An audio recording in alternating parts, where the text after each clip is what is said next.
अच्छा जी, अब थोड़ा सा ये देखें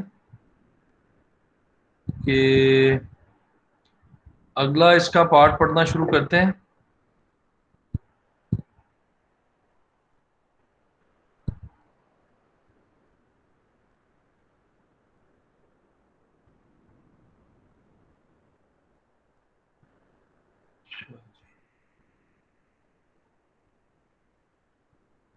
कोई किसी को कोई मेजर कंफ्यूजन तो नहीं है पिछली चीजों में?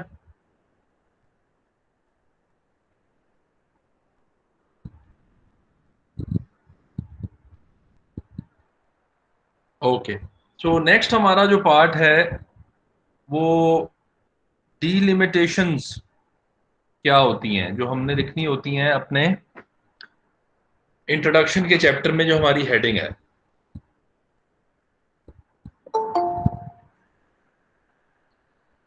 डीलिमिटेशंस एक्चुअली हम कह रहे होते हैं स्कोप को, स्कोप ऑफ द स्टडी।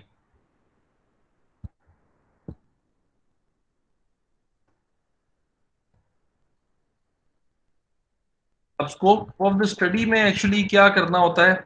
देखो, एक हेडिंग हमारे पास एंड में जाके आएगी, लिमिटेशंस ऑफ द स्टडी, वो और चीज है, उसके बारे में हम बाद में बात करेंगे। ये है डीलिमिटेशन ऑफ द स्टडी।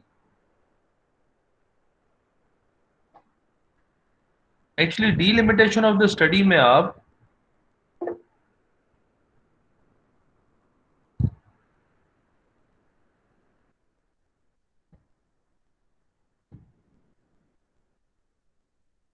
अगर आप कंसिडर कर लो ना, मैं थोड़ा सा आपको जरा बेहतर तरीके से अगर इसको समझाऊं।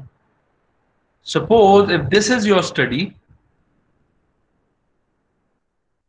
अगर आप कहते हो जी दिस इज माय स्टडी, इसका स्कोप जो है वो एक्चुअली हम ये देखना चाह रहे हैं कि what are we studying. Delimitation में हम रीडर को ये बता रहे होते हैं कि हम क्या कर रहे हैं,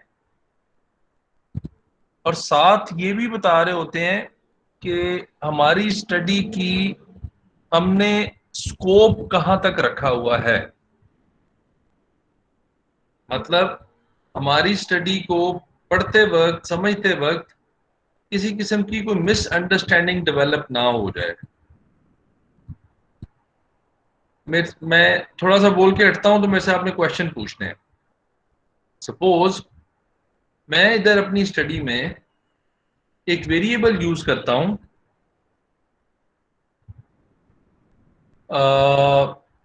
से एक इनकम है, इनकम वेरिएबल मैं इस्तेमाल करता हूं। अब आपने ये बताना है कि ये जो इनकम है, देखो इनकम के बहुत सारे मीनिंग हो सकते हैं ना। Income from rental property, income from salary, income from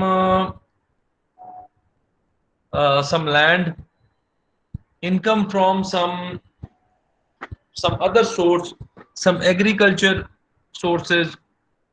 तो अगर आप इस इनकम को सिर्फ और सिर्फ सैलरी वाली इनकम स्टडी कर रहे हो,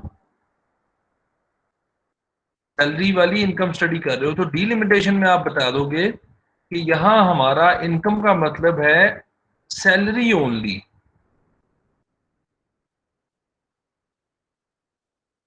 अब मैं आपको बताता हूं कि आप में से वेरिएबल्स, फॉर एग्जांपल सुबह मुझे कश्यप ने पूछा उसका मॉडल का, तो कश्यप आप यूज कर रहे थे कॉम्पनसेशन, वेरिएबल है ना आपका? Yes, sir. हाँ जी। अब कॉम्पनसेशन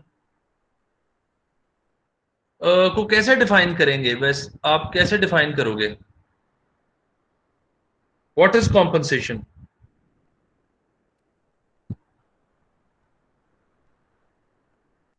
डिफाइन करो।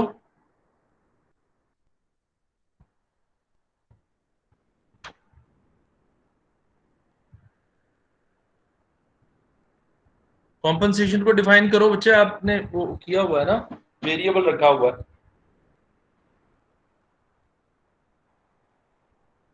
सर बेसिकली मनी, मतलब अवार्ड इस तरह।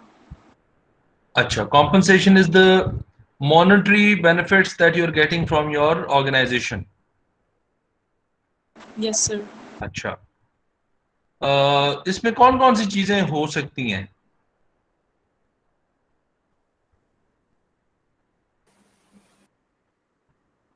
अच्छा चलो, कंपनसेशन। मैं आपके लिए सिंपल बात कर देता हूं। देखो, अब मैंने जब आपसे पूछा है, बाकी सारे प्लीज ध्यान से सुने। मैंने जब पूछा तो आपने कहा है कि जो पैसे मिलते हैं ऑर्गेनाइजेशन से उसको कॉम्पनसेशन कहते हैं। अब आपका मतलब कॉम्पनसेशन का सिर्फ ये होगा, लेकिन आपको पता है कि कॉम्पनसेशन ये भी होती है कि आपको ऑर्गेनाइजेशन अपने कार्ड छपवा के देती है अपने लोगों के साथ। आपको ये पता है कि कॉम्पनसेशन ये भी होती है कि पार्किंग स्लॉट में आपकी नाम की तख्ती लगी हुई हो कि आपने यहाँ गाड़ी खड़ी करनी है, ये भी कॉम्पनसेशन होती है। सर वो तो एनीथिंग रिसीव्ड कंपनसेशन हो जाएगी ना? जी, टोटल कॉम्पनसेशन जो है वो ऐसे हम डिफाइन करते हैं। बट बताने का मकसद ये है कि जब आप अपनी स्टडी बता रहे होगे तो आप कहोगे कि जी मेरा मकसद, मेरा जो डेफिनेशन है कॉम्पनसेशन की, that is only limited to the money that people are receiving from the organization or the financial part, financial compensation है मेरा मतलब। सो इस तरीके से एक तो ये हो गया। उसके बाद डीलिमिटेशन में आप क्या बताओगे? अब मैं इस पे थोड़ा सा लिखना शुरू कर देता हूं। डीलिमिटेशन आपने कैसे लिखनी है?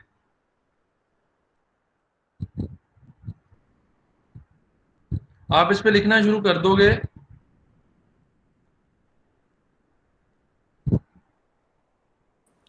काइंडली इसे डिलिमिटेशन ऑफ स्टडी रिपीट कर दें, नेट ब्रेक हो रहा था तो नहीं समझ आई इसे। अभी रिपीट ही करी जा रहा हूं मैं बार बार, उसको कोई परेशानी वाली बात नहीं। ठीक है सर। देखो, लिमिटेशंस में मैं लिख सकता हूं, सॉरी डीलिमिटेशन में मैं लिख सकता हूं कि the meaning of the variable that I am using is this, जो भी आप कर रहे हो। अच्छा, उसके बाद आप एक और सेंटेंस लिख सकते हो। अब जरा देखना, मजीद क्लैरिटी आना शुरू होगी। आप ये भी कह सकते हो, the study is limited to Islamabad and Rawalpindi Rawalpindi's respondents. जो हम डेटा कलेक्ट कर रहे होंगे वो हम सिर्फ रावलपिंडी एंड इस्लामाबाद के लोगों से ही डेटा कलेक्ट कर रहे होंगे। तो आपने मजीद डिलिमिट कर दिया अपनी स्टडी को। फिर आप कहेंगे for example, the study will only use, ऐसे एग्जाम्पल दे रहा हूं आपको, female workers working in PIA for example. आप फिर बता रहे होगे the study has cross sectional data. ये मैं आपको बाद में समझाऊंगा, अभी उसमें जाके समझाऊंगा मेथोडोलॉजी में। फिर आप ये भी कह सकते हो, the study is quantitative in nature. क्यों क्वांटिटेटिव? बिकॉज हमने जो डेटा कलेक्ट किया है वो नंबर्स में ही किया है, या हमने जो डेटा कलेक्ट किया है वो वर्ड्स में ही किया है। तो इस तरीके से आप ये डिसाइड कर सकते हो। सो एक्चुअली आप क्या बता रहे हो? आप ये बता रहे हो कि मैं क्या करना चाह रहा हूं और मेरी स्टडी जो है वो किन चीजों पे लिमिटेड है। अब इसमें वेरिएबल की भी आ सकती है। द compensation is considered, जो भी इसका स्पेलिंग है, considered as only the financial compensation।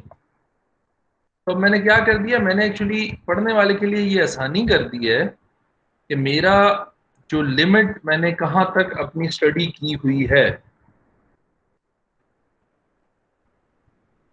तो आप भी बताओगे कि हम सिर्फ इनसे डेटा कलेक्ट कर रहे हैं, हम सिर्फ इस्लामाबाद रावलपिंडी में कर रहे हैं, या अभी बहुत सारे लोग जो मार्केटिंग में कर रहे होंगे, वो हो सकता है कोई एक ब्रांड चूज कर लें या एक इंडस्ट्री चूज कर लें। फॉर एग्जांपल अपीयरल ब्रांड पे कर लें, हो सकता है मेकअप ब्रांड्स पे कर लें। तो इस तरह आप अपनी डीलिमिटेशंस बता रहे होगे, अपना स्कोप बता रहे होगे कि आप क्या करना चाह रहे हो, ताकि पढ़ने वाला आपकी डीलिमिटेशंस पढ़ के उसको समझ आ जाए कि आप क्या कर रहे हो और क्या नहीं कर रहे। अच्छा, अब जरा मुझे थोड़ा सा एक एक आप में से, मसलन उस्मान, आप जरा बताओ कि आपने डेटा किस तरह की कंपनीज का कलेक्ट करना है, जो सेकेंडरी डेटा आप कह रहे हो कलेक्ट करने का। सर वो स्टॉक एक्सचेंज पे सीमेंट लिस्टेड कंपनी है, जो सीमेंट सेक्टर है उस पे। हाँ, तो अब आपको देखो सीधी सीधी डीलिमिटेशंस आ गई ना। जी सर। जी, मैं सिर्फ सीमेंट इंडस्ट्री की बात कर रहा हूँ, मुझे बाकियों का नहीं पता। सर हम बाउंड्रीज अपनी स्टडी की लगा रहे हैं कि एक्चुअली हम बाउंड्रीज अपनी स्टडी की लगा रहे हैं, ये हम करना चाह रहे हैं और ये हमारी स्टडी है। वैसे आप डेटा किस तरह कलेक्ट करोगे, किन से कलेक्ट करोगे, कुछ थोड़ा बहुत सोचा हो तो? अगर नो सर, अभी तक तो मैंने नहीं सोचा। बस फिर अब सोचना शुरू कर दो। जरक आप? सर मैं एडवर्टाइजमेंट पे करूंगा। अब आपने सोशल मीडिया, हाँ, सोशल मीडिया पे जो वीडियोस आप प्ले करते हो उसमें जो एडवर्टाइजमेंट ड्यूरिंग वीडियो आती है उस पर।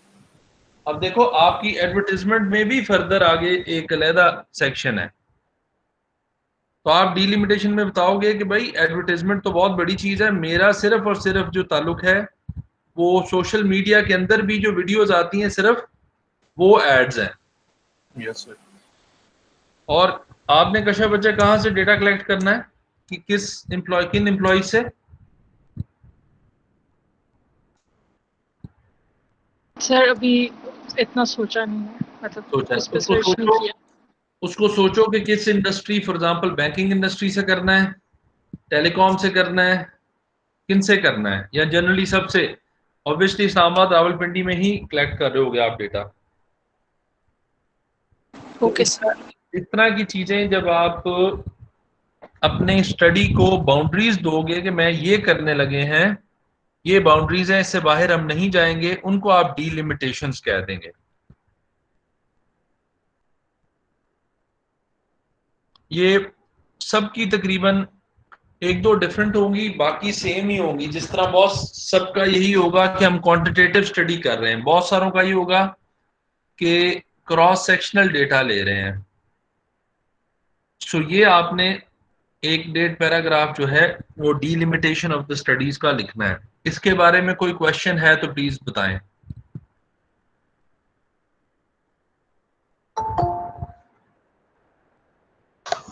अस्सलाम वालेकुम सर।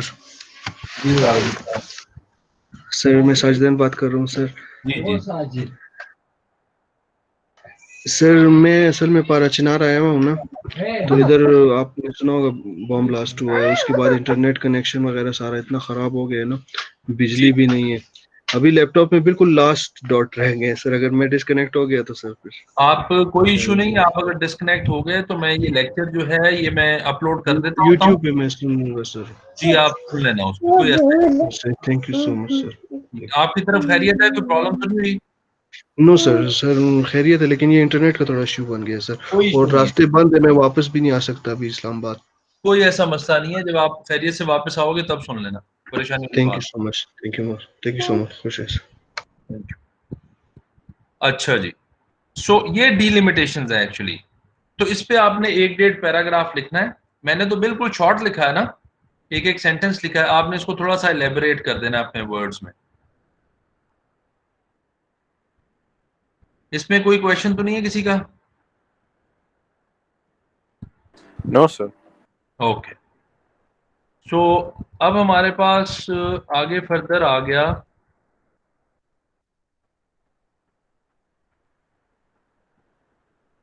ये 2-3 चीजें। इसमें से भी हम ऐसे करते हैं कि सिग्निफिकेंस ऑफ द स्टडी यहां डिस्कस कर लेते हैं।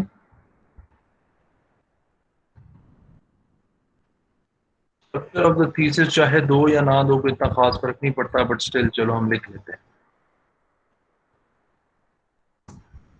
अच्छा जी, सिग्निफिकेंस ऑफ द स्टडी, ये सबसे सिंपल सी चीज है। सिग्निफिकेंस ऑफ द स्टडी का मतलब ये है, इसमें आपने एक पैराग्राफ लिखना है, paragraph related to the benefit of your study to any industry or sector or people। अभी जब हमने लास्ट टाइम बात की कि किसी ने कहा मैं एडवर्टाइजमेंट पे कर रहा हूँ, किसी ने कहा मैं पेरल ब्रांड पे कर रहा हूँ। फॉर एग्जांपल कोई एक बंदा जो है वो कर रहा है पीटीसीएल पे स्टडी, हम इसको ऐसे कर लेते हैं कि if you are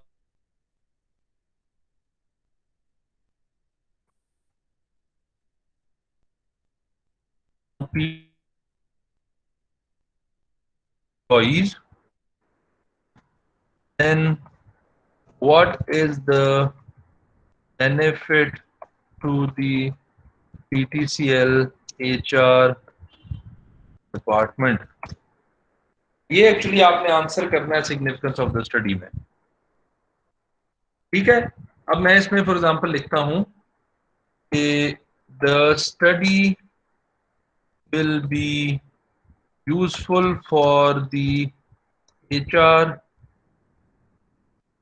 department of PTCL and other companies. ठीक है जी, क्यों? क्योंकि मेरी स्टडी जो है वो HR को बेनिफिट देगी, एम्प्लॉइज के बारे में कुछ बता रही है।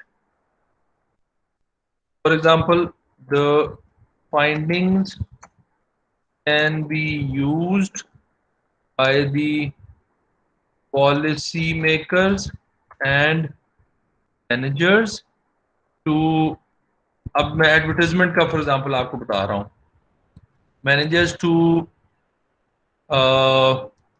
better strategize the marketing strategies। अब मैं बस जैसे कैसे लिख रहा हूँ, बट ये कि आपकी स्टडी के बाद एक्चुअली फायदा किसको होगा।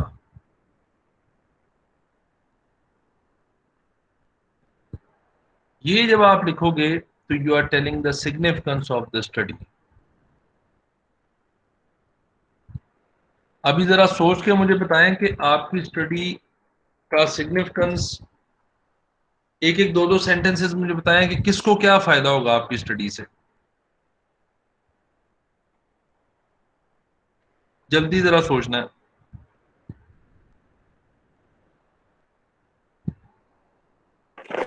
सर हमारी स्टडी का सिग्निफिकेंस के ऊपर के आपका क्वेश्चन सर समझ नहीं आया। देखो, आपकी स्टडी जब कंप्लीट हो जाएगी तो किसी शख्स को, किसी कंपनी को, किसी मैनेजर को, किसी पॉलिसी मेकर को कुछ तो फायदा होगा ना। Yes sir. वो फायदा आपने यहाँ बयान करना है। सर वो तो सब मैं बताऊं? जी जी बताएं। सर वो मैं जो फ्यूचर में रिसर्च करेगा सर मैं फायदा होगा।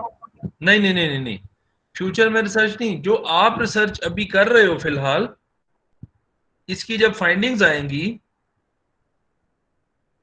तो फाइंडिंग्स किसको फायदा देंगी? सबसे किस पहले तो किस कंपनी को, हॉस्पिटल को, जो भी है, जी सर। ठीक है ना? जी सर। वो आपको इस तरह देखना है, वो लिखना है इस पैराग्राफ में, इस हेडिंग के अंदर।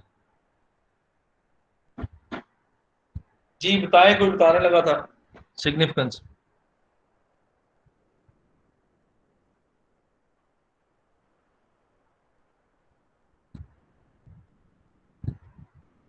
जी आप, सर मैं जी जी बताएं। सर सर जो मेरी स्टडी है क्या नाम है, माइक्रो वेरिएबल का इम्पैक्ट स्टॉक एक्सचेंज पे होगा।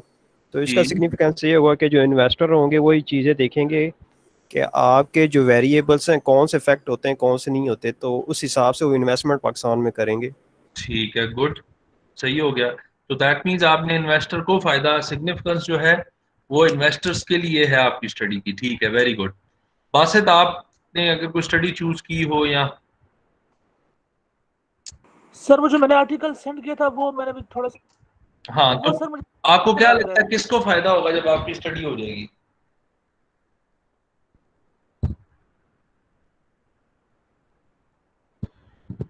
है। Yes sir.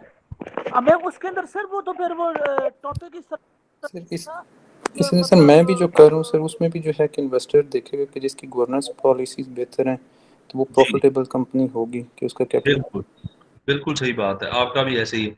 जी हैदर, आप क्या समझते हो कि किसको फायदा हो रहा होगा? सर जो मैं कर रहा हूँ और कि सर आपकी आवाज़ मैनेजमेंट ब्रेक हो। प्रैक्टिसेस के अंदर हम्म, स्ट्रिंजेंट मैनेजमेंट हेल्प करती है एम्प्लॉयज़ को कंसिस्टेंट करने के लिए, कि नहीं तो उसमें जो मैनेजरियल लेवल के वर्कर्स होंगे उनको फ़ायदा होएगा सर। वेरी गुड, सही है। लेकिन आप किन कंपनी से डेटा कलेक्ट कर रहे हो? सर अभी तो मैं सिर्फ जो वेस्टर्न स्टडीज़ हैं lack of overseeing in employees वो कर रहा हूँ सर अभी तो। अच्छा, बस उसमें आपने ये भी डिफाइन करना है कि आप यहाँ से किन फर्म से डेटा कलेक्ट कर रहे हो, या दो तीन डिफरेंट फर्म से डेटा कलेक्ट कर रहे हो, ताकि उनकी सिग्निफिकेंस लिख सकें, डिलिमिटेशन भी लिख सकें। ठीक है सर। जी इमरान अयाज। मैं बताऊं? जी इमरान बताएं आप, मैं वैसे आपके पास आ रहा हूँ। सर मेरा ये है कि सोशल मीडिया मार्केटिंग डायमेंशंस को पता करना है, और जो इंडस्ट्री होगा सर वो फास्ट फूड होगा। तो फास्ट फूड से जो सिग्निफिकेंट ये होगा कि सर कि जो डेटा कलेक्ट होगा, जो मैनेजरल पोजीशन है, वो इसको एसेस कर सकते हैं, उसके बेस पे वो इन्वेस्ट करने के लिए मुख्तलिफ सोशल मीडिया पे तो उसको देख सकते हैं सर। Very good. ये किस जो फास्ट फूड मैनेजर्स हैं उनको फायदा हो रहा होगा। ऑब्वियसली सर, क्योंकि फास्ट फूड इंडस्ट्री है, इसमें मैनेजरल पोजीशन पे जो वो उनके डिसीजन मेकिंग पे ये हेल्प करेगा फिर। बिल्कुल ठीक है। हाँ जी कश्यप बच्चे, आप बताओ जरा कि किसको फायदा हो रहा होगा, थोड़ा बहुत ऐसे ही सोच के बताओ। आई जस्ट वांट कि आपका जो जो सिग्निफिकेंस वाला पोर्शन है दिमाग में थोड़ा सा बैठ जाए। जी सर उससे जो एचआर मैनेजर्स हैं उनको या कंपनीज को बेनिफिट होगा, उनको पता चलेगा कि क्या चीज़ मोटिवेट करती है उनके एम्प्लॉयज़ को। बिल्कुल, बिल्कुल सही कि कॉम्पनसेशन से क्या वाकई फायदा होता भी है या नहीं होता। Very good. हाँ जी वैसे अब आप बताओ। सर मेरा topic price fairness and value in business है ना, तो इससे इन्वेस्टर्स को फायदा होगा कि वो हाँ किस फॉर्म में इन्वेस्ट करना चाहिए, और इसको होगा कि वो प्राइस को फेयरली कैसे जस्टिफाई कर सकते हैं प्रोडक्ट से। Very good. तो ये कौन से मैनेजर्स, मार्केटिंग मैनेजर्स करेंगे, बिकॉज प्राइस वो देख रहे होते हैं। वैस सॉरी सर, आवाज ब्रेक। मैंने कहा marketing manager one of the Ps है ना, प्राइस उसको देख रहे होते हैं। जी सर, तो मोस्टली। मार्केटिंग मैनेजर्स को फायदा हो रहा होगा है। जी सर। ठीक, लेकिन मतलब ओवरऑल पूरे ऑर्गेनाइजेशन को होगा ना, क्योंकि प्रोडक्ट स्टार्टिंग से एंडिंग तक तो बहुत सारे डिपार्टमेंट्स इन्वॉल्व होते हैं ना, तो बिल्कुल कॉस्ट को कैसे जस्टिफाई करना है कि प्राइस फेयर लगे। बिल्कुल ठीक हो गया, जबरदस्त। समीउल्लाह आपने बता दिया है। जरक। सर एक और बन सकता है कि मेरा में ये ऐसा सेकंड ये बन सकता है कि पॉलिसी मेकर्स को हो सकता है कि जो गवर्नमेंट की पॉलिसीज हैं कोई इस तरह बनाएं कि ताकि आपको ना फायदा हो स्टॉक एक्सचेंज से, कोई नुकसान बिल, ना हो। बिल्कुल सही है, गुड। हाँ जी जरक। सर मेरा ऑनलाइन परचेज इंटेंशन है थ्रू सोशल मीडिया वेबसाइट्स पे जो एड्स चलती हैं, तो इसका तो एक एडवर्टाइजमेंट कंपनीज को भी फ़ायदा हो सकता है कि उनको इस बात का मतलब अंदाज़ा हो सकता है कि सोशल मीडिया जो एड्स होती हैं वो यूज़फुल है कि नहीं है।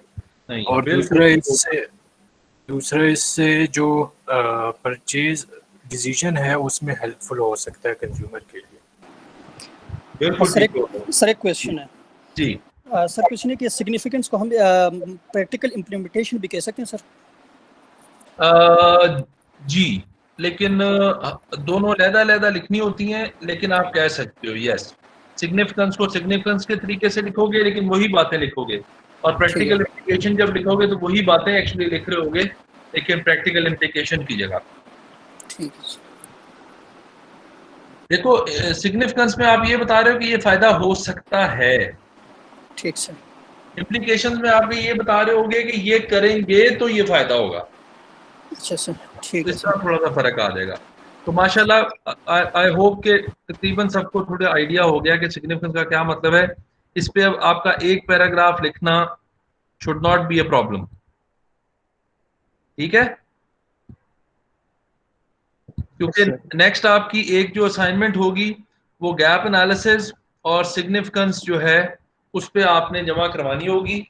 और देखो इसके साथ साथ आपका मिड टर्म भी तैयार हो रहा है, असाइनमेंट भी इसी में तैयार हो रही है, मिड टर्म भी इसी में तैयार हो रहा है। अच्छा जी, उसके बाद हमारा नेक्स्ट जो हमारे पास वो है definition of the key terms, ये हमारा पार्ट है उसका। तो इसमें आपने क्या कर देना है कि इसमें you need to write the definitions of all of your variables with references। ये जब आप अपने पेपर्स जो है ना वो पढ़ोगे या और कहीं से लिटरेचर पढ़ोगे,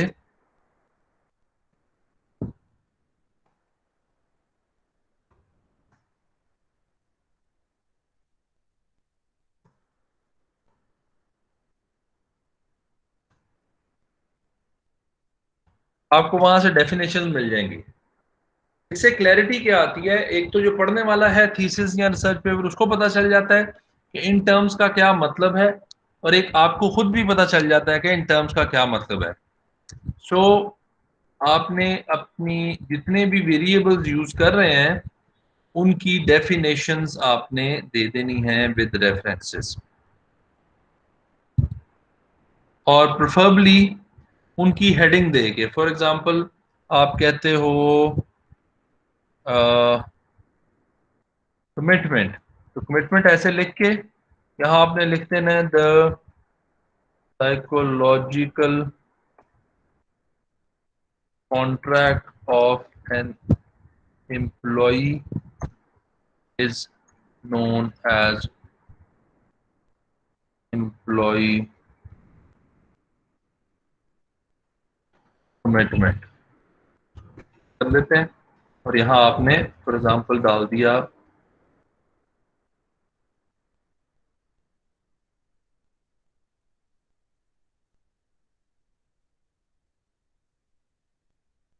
वो गलती तो नहीं है,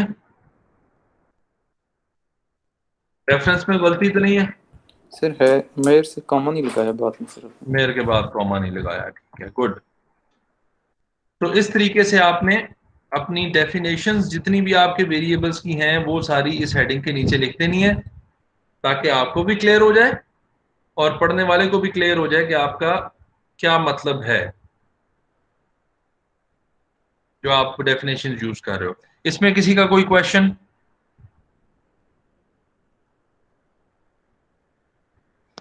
सर रेफरेंसेस का समझ में नहीं आया सर। रेफरेंसेस का क्या नहीं समझ में आया? सर जैसे कमिटमेंट है, अगर इसका कोई डेफिनेशन होगा तो वो गूगल से अगर हम ले लेंगे तो इस पे कोई तो रेफरेंसेस तो नहीं होता। नहीं, गूगल से ना लो ना, इसलिए कह रहा हूँ लिटरेचर से लो, किसी किताब से, या जो रिसर्च पेपर जिससे आपने मॉडल देख के बनाया ना, जी सर। उसमें डेफिनेटली डेफिनेशंस लिखी होंगी। Okay sir.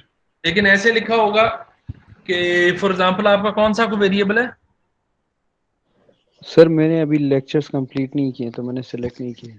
हाँ, तो जब आप वेरिएबल सिलेक्ट करोगे और रिसर्च पेपर थोड़ा सा पढ़ोगे, शुरू में ही उन्होंने कहीं ना कहीं डिफाइन की होती हैं, या लिटरेचर में या कहीं डिफाइन की होती हैं। Okay sir. ठीक है, तो यहाँ आपने लिख देना है कि ये डेफिनेशंस हैं। इसमें तो नहीं किसी को कंफ्यूजन कोई फर्दर इस हेडिंग में? ओके, लास्ट आप, ये अच्छी चीज होती है कि आप स्ट्रक्चर ऑफ द थीसिस लिख लो। स्ट्रक्चर ऑफ द थीसिस में आपने क्या लिखना है कि the thesis consists of 5 chapters, और यहां आपने क्या लिख दिया, intro.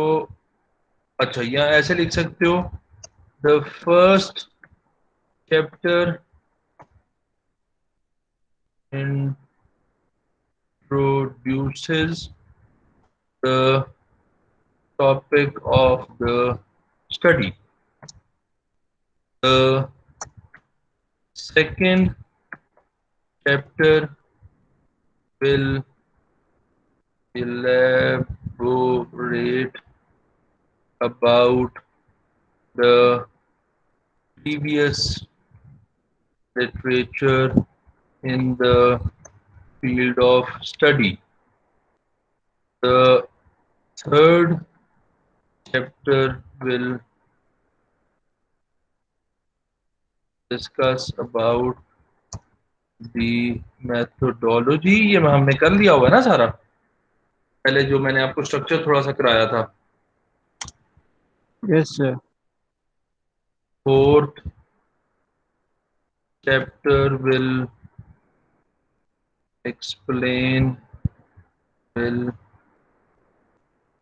give the data analysis and findings of the study. ठीक है, मैं कल लिख दूं ताकि आप जब कर रहे हो तो आपको परेशानी ना हो। The fifth chapter will discuss and conclude the research findings. ये हो गया जी। आप इतना सा इसको मजीद थोड़ा सा जरा एक्सप्लेन कर देना और अपनी वर्डिंग डिफरेंट कर लेना ताकि आपको प्लेजरिज्म ना आए। ठीक है, तो इस तरीके से आप अपने thesis of the structure of the thesis जो है वो आपने ऐसे लिख देना है। सर ये स्ट्रक्चर ऑफ थीसिस एंड पर लिखना है सर?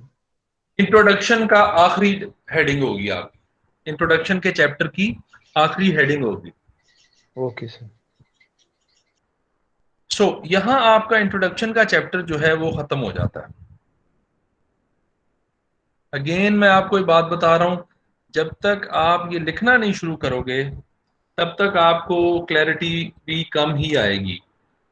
एंड जैसे मैं आपके पास बैठा लिख रहा हूँ, 2-4 मिनट लग रहे हैं, आपको एक आधा मिनट एक्स्ट्रा लग जाएगा। आपकी इंग्लिश मेरे से ज्यादा बेहतर होगी बल्कि, और आप जल्दी लिख लोगे इंशाल्लाह।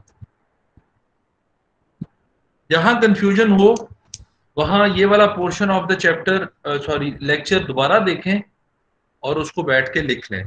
देखो, अगर आपको ये भी शक पड़ रहा होगा मैं गलत लिख रहा हूं, तो कोई परेशानी वाली बात तो नहीं है, गलत लिख दो, कुछ लिखो तो सही, अपनी तरफ से कुछ करोगे तो फिर ही ठीक होगा ना। सो ये आपका जो चैप्टर नंबर 1 है ये हमने कंप्लीट कर लिया है। रेफरेंसेस भी हमने देख ली कैसे लिखनी है, और बाकी जो छोटी छोटी इसमें हेडिंग्स थी वो भी हमने देख ली है कि किस तरीके से हमने करनी है। यहां तक कोई क्वेश्चन है क्विक तो वो बताओ, तो हम फिर सेकंड चैप्टर का शुरू करें। सर ये जो डेफिनेशंस लिखवाई है सर, रेफरेंस कितने होने चाहिए? 2-4 रेफरेंस? एक रेफरेंस सर उसके साथ काफी है। ठीक है सर, एक ही डिफाइन, यानी कि 2-3 रिसर्च पेपर्स के ना करें, एक ही डिफाइन करें। एक बल्कि करनी ही एक होती है, बिकॉज क्लैरिटी आ जाए कि आपका मतलब इस वेरिएबल से ये है। ठीक है सर। हाँ जी, बाकी बच्चे? घबराया हुआ कौन है बच्चा अभी क्लास में? मैं हूँ। मैं मैं कौन हूँ? सर मैं अताउर रहमान। जी सर। और घबराना नहीं है, ओके सर। क्योंकि जब आप काम करना शुरू कर दोगे तो ये घबराहट खत्म होके ये जॉय बन जाएगी। जहां मसला आए क्लास फेलोज को पूछ लो, मुझे पूछ लो, बट ये काम करना है। क्या घबराहट है मुझे बताओ, किस चीज से ज्यादा परेशानी हो रही है? जी सर मेरे लेक्चर्स कंप्लीट नहीं हुए ना, तो ये कोई थोड़ा बात नहीं, हो जाएंगे इंशाल्लाह, कोई कोई परेशानी वाली बात नहीं, हो जाएंगे। उसको आज रात को बैठ के जरा लेक्चर्स को देख लो, साथ साथ वो काम करते रहो। Okay sir. ठीक है ना? ठीक है सर। हाँ, ये तो शुक्र है ऑनलाइन क्लासेस हैं, हर चीज जो क्लास में डिस्कस होती है अवेलेबल है, तो अभी तो बिल्कुल ही परेशानी की जरूरत नहीं। बिल्कुल सर बिल्कुल। हाँ जी, और किसी बच्चे का कोई परेशानी?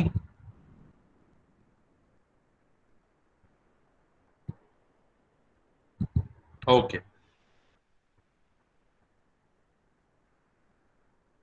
सो जब आप ये इंट्रोडक्शन की सारी हेडिंग्स लिख लेते हो तो आप समझना कि आपका जो थीसिस का 1/5 पोर्शन है वो भी कंप्लीट हो जाएगा साथ इंशाल्लाह। उसमें जो करेक्शंस हैं वो तो खैर कर लेंगे बाद में, बट काफी हद तक आपका ये काम हो गया होगा। अभी हम चलते हैं सेकंड चैप्टर की तरफ। सेकंड चैप्टर में ये 4 चीजें हैं। इन 4 चीजों में से मुझे बताएं कौन कौन सी के साथ आप फेमिलियर हैं ऑलरेडी? लास्ट टू, जी जो लास्ट में theoretical last framework. Too, very good. Theoretical framework and hypothesis. So hypothesis भी हमारे बने हुए हैं, थ्योरेटिकल फ्रेमवर्क भी हमारा बना हुआ है, बट हमने बिकॉज थोड़ा सा डिफरेंट अप्रोच लगाई थी। एक्चुअली पहले लिटरेचर लिखते हैं तो हमारा हाइपोथेसिस और थ्योरेटिकल फ्रेमवर्क बनते हैं, लेकिन हमने बिकॉज थ्योरेटिकल फ्रेमवर्क से ही अपनी स्टडी शुरू की थी ताकि अंडरस्टैंडिंग डेवलप हो जाए, तो इसलिए अब हम लिटरेचर रिव्यू जो है वो बाद में लिख रहे होंगे। जी सर। अच्छा जी, नेक्स्ट हमारा है लिटरेचर रिव्यू का चैप्टर। उसके हैं एक्चुअली 2 हिस्से। पहले पार्ट में तो आपने सिंपली, मैं आपको बताऊं कि पहले पार्ट में आपने क्या करना होता है कि आपने ये जो मैंने लिखा हुआ है literature review related two variables, तो आपने क्या करना है कि अपने वेरिएबल्स की हेडिंग्स देनी है और heading of the variable, and इसके साथ जितना भी आपको लिटरेचर मिलता है इस वेरिएबल पे वो आपने इसमें लिखना होता है।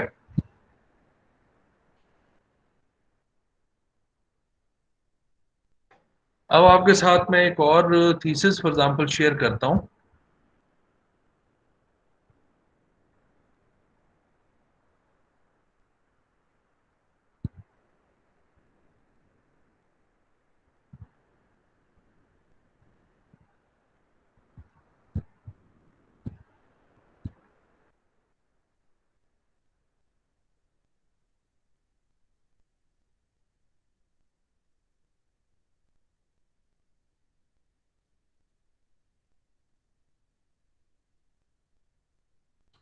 आपने फॉर एग्जांपल आपके जो वेरिएबल्स हैं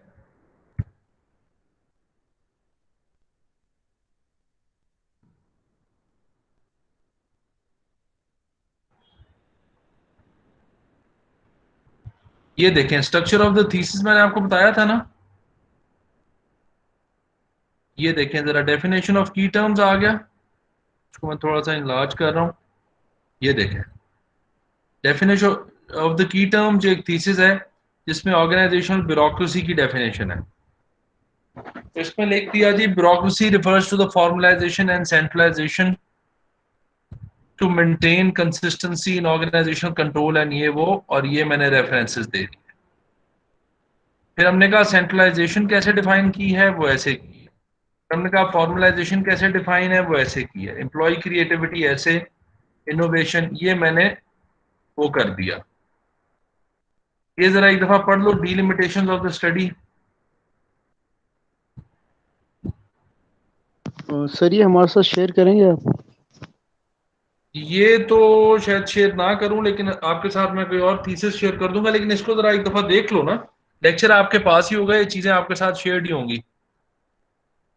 ये लिमिटेशंस को एक दफा जरा पढ़ो, या डेफिनेशंस पहले पढ़वाऊं?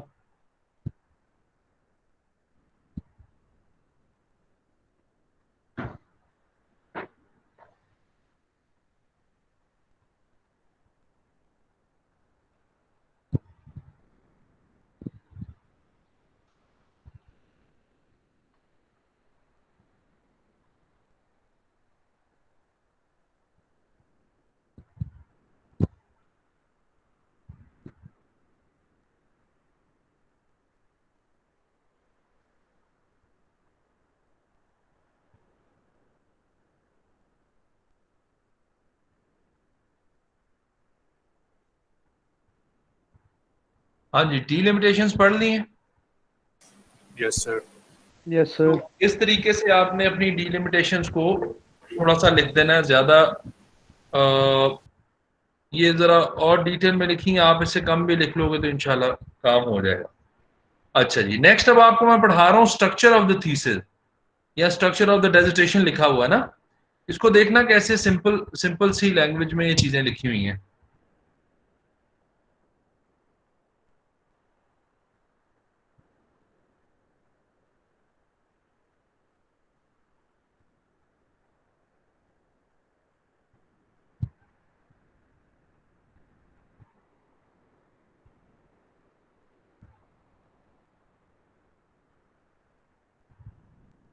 तो चैप्टर 1 का बता दिया। चैप्टर 1 के बाद हमने सॉरी चैप्टर 2 का बता दिया।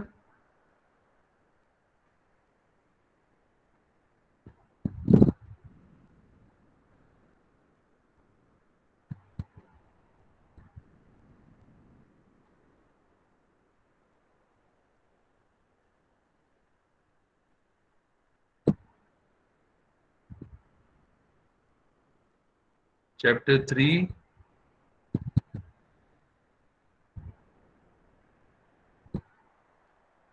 आप चाहे इजी वर्ड्स में भी लिख सकते हो, जो जो मैंने आपको हेडिंग्स लिखवाई हुई हैं आप उसके लिख सकते हो। ये 6 चैप्टर्स बताए हुए हैं, आपने 5 लिखने हैं।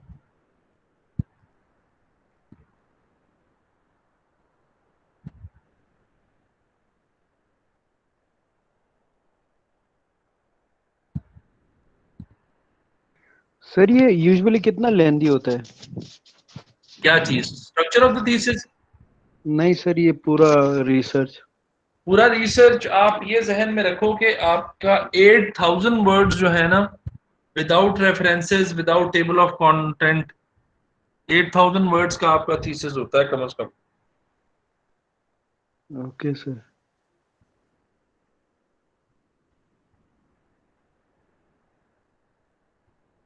ये आपने बाकी चैप्टर्स के बारे में लिख दिया।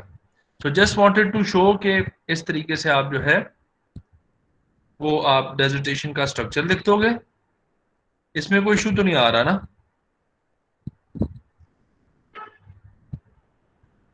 अगेन जब भी आप लिखना शुरू करोगे, काम करना शुरू करोगे, तब समझ भी आएगी और लिखा भी जाएगा। सिर्फ सोचने से परेशानी होगी।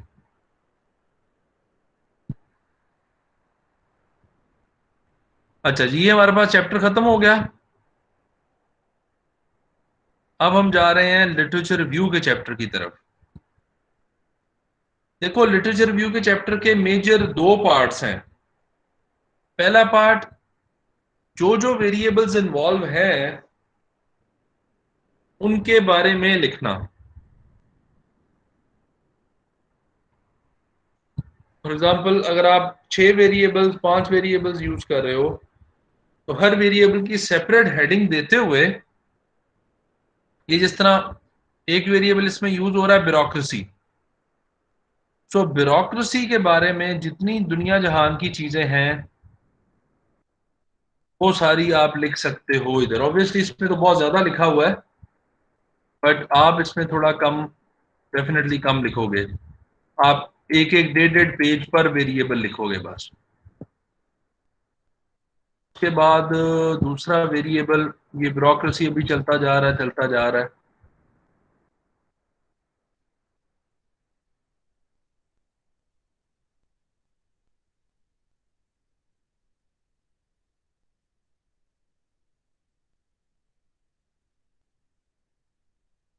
अच्छा जी, ये देखो अब ये आ गया होगा क्रिएटिविटी।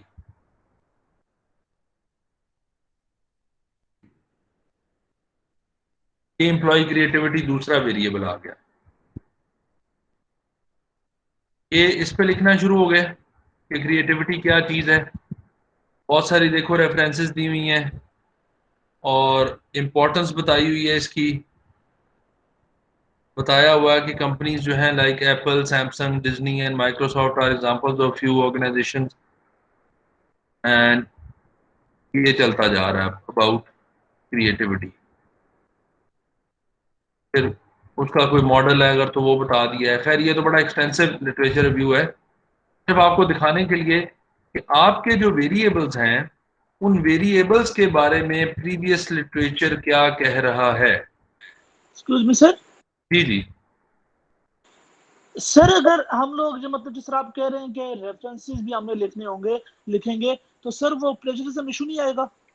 नहीं, आप पूरे का पूरा जो है वो पैराफ्रेज करके लिखोगे ना। जी सर। मतलब आपने कॉपी पेस्ट तो नहीं करना ना, आपने तो वहां से पढ़ के अपनी वर्डिंग में लिख के फिर रेफरेंसेस देने हैं। Okay sir. हाँ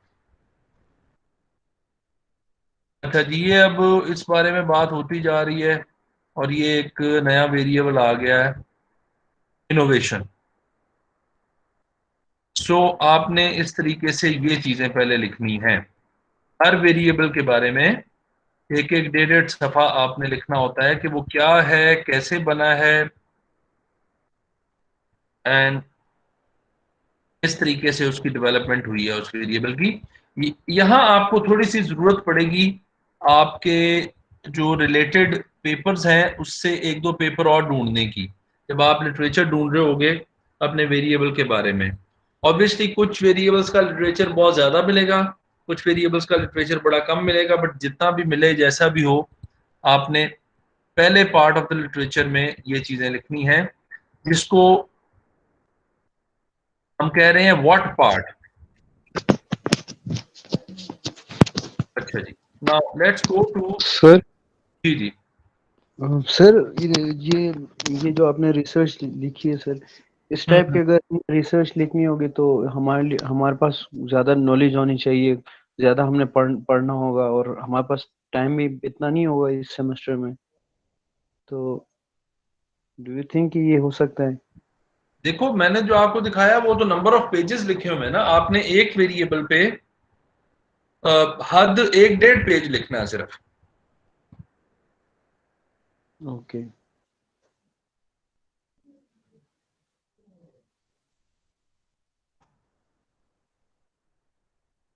और देखो, मिड टर्म भी आपने मुझे यही सबमिट करना है। आपके ये फर्स्ट 2 चैप्टर्स हैं, ये आपने मुझे मिड टर्म सबमिट करना है। थर्ड चैप्टर तो फिर एक एक दो दो लाइनों की चीजें हैं, तो इस पे काम हो जाएगा तो ज्यादा बेहतर है। समझो आपकी इसी में से असाइनमेंट्स बन जाएंगी, इसी में से मिड टर्म बन जाएगा, और इसी में से आपका थीसिस भी प्रिपेयर हो रहा होगा।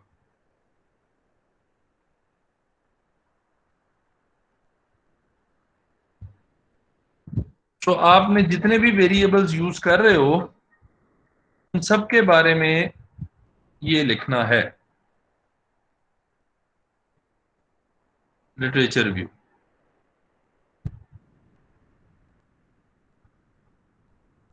ये तो आपका ये पार्ट हो जाएगा। सेकंड जो पार्ट है सेकेंड पार्ट को, ये जो लिटरेचर रिलेटेड टू रिलेशनशिप है और हाइपोथेसिस डिराइव करने हैं, इसको थोड़ा सा हम कह देते हैं हाउ पार्ट। अब आपने ये बताना है, अच्छा अब जरा गौर से ये चीजें देखना सुनना। आपको याद है हमने शुरू में कहा था कि थेरी क्या चीज होती है? What is a theory?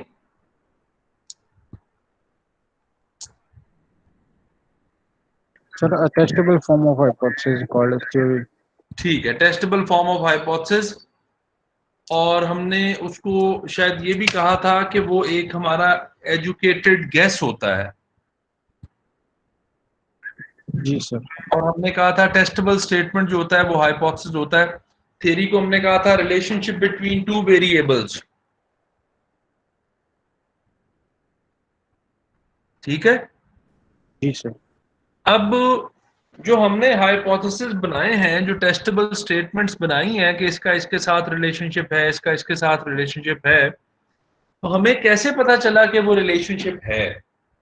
इसका जरा मुझे जवाब सोच के बताएं। प्रॉबेबली कैसे पता चलता है कि ये चीजें ऐसे एग्जिस्ट करती हैं या ऐसे नहीं एग्जिस्ट करती? सर पास्ट पेपर से, सर प्रीवियस स्टडी से। वेरी गुड प्रीवियस स्टडीज से। तो प्रीवियस स्टडीज जब हम पढ़ते हैं तो हमें आइडिया होता है कि इन चीजों का आपस में कोई रिलेशनशिप है। ऐसे ही है? Yes sir. अच्छा, अब जो हमारा रीडर है ना, हमारा रीडर ये कहता है, या साइंटिफिक जो तरीका है थीसिस या पेपर लिखने का, उसमें वो ये कहता है कि जो भी आपने हाइपोथेसिस बनाए हैं या बनाने हैं, उनके लिए प्रीवियस लिटरेचर मुझे बताएं कि किन किन लोगों ने वो पहले से कहा हुआ है कि इनके बारे में ये रिलेशनशिप है कि नहीं है। अब जरा एक और आप पेपर देखें, ये वाला है, हो आपको ये नजर आ रहा होगा। ये एक पेपर है जी, हम इम्पैक्ट मेजर कर रहे हैं, impact of team goal orientation and information exchange on creativity and innovation in advertising creative teams of Pakistan. अच्छा जी, का मैं आपको पहले थ्योरेटिकल फ्रेमवर्क दिखाता हूं। ये देखें, ये थ्योरेटिकल फ्रेमवर्क नजर आ रहा है।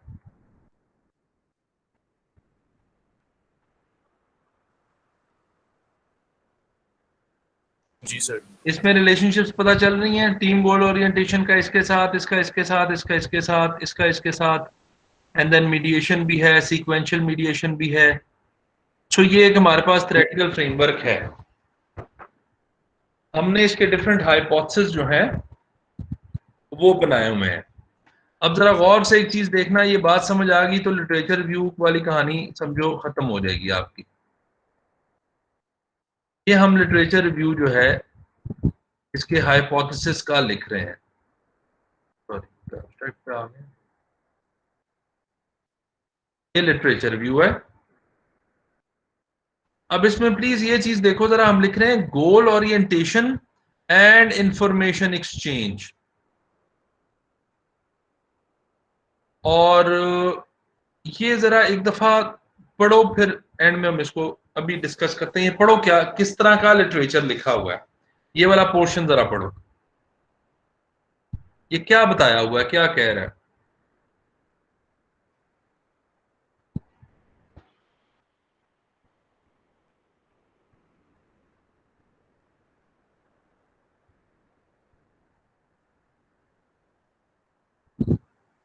समझ आ गई।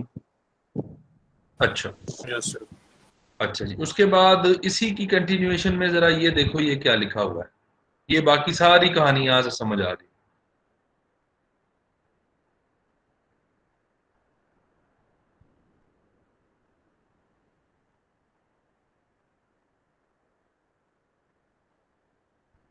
ये पेपर मैं आपके साथ अभी शेयर कर दूंगा।